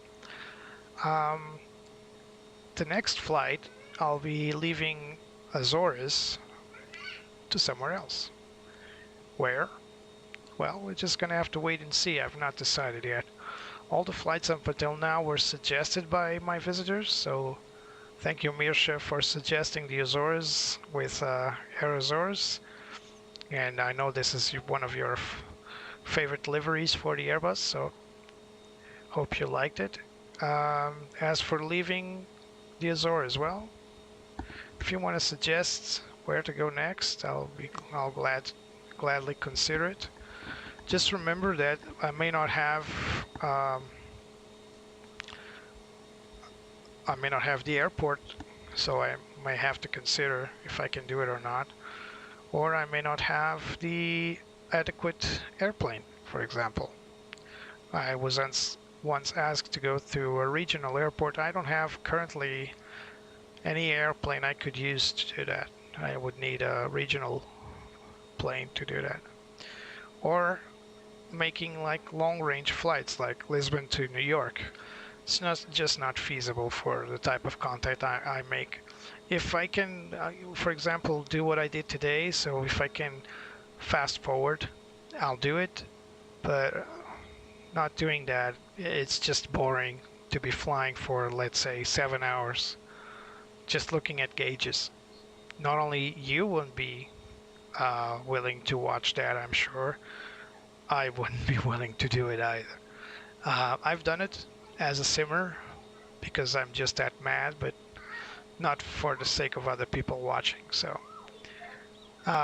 whenever possible, I'll accelerate time and I'll try to make as pleasant as I can. Flight was uneventful aside from that thrust issue I had in the beginning. I have to check my controls here, see if there's an issue with my throttle. Other than that, I think it went pretty well, even with some hiccups halfway. The landing was actually a little offset, but actually normal, not a bad landing. A little rough, but not that bad. A little rough because, you know, I'm landing at night, landing the plane at hand. The approach was a bit steep because for some reason the autopilot wasn't making the plane descend at the rate that I would desire.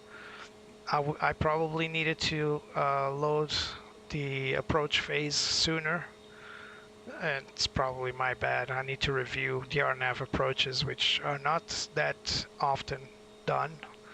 So I usually land ILS or just visual. But the RNAV approaches do have some very specific procedures, but as you saw, there was a last minute change.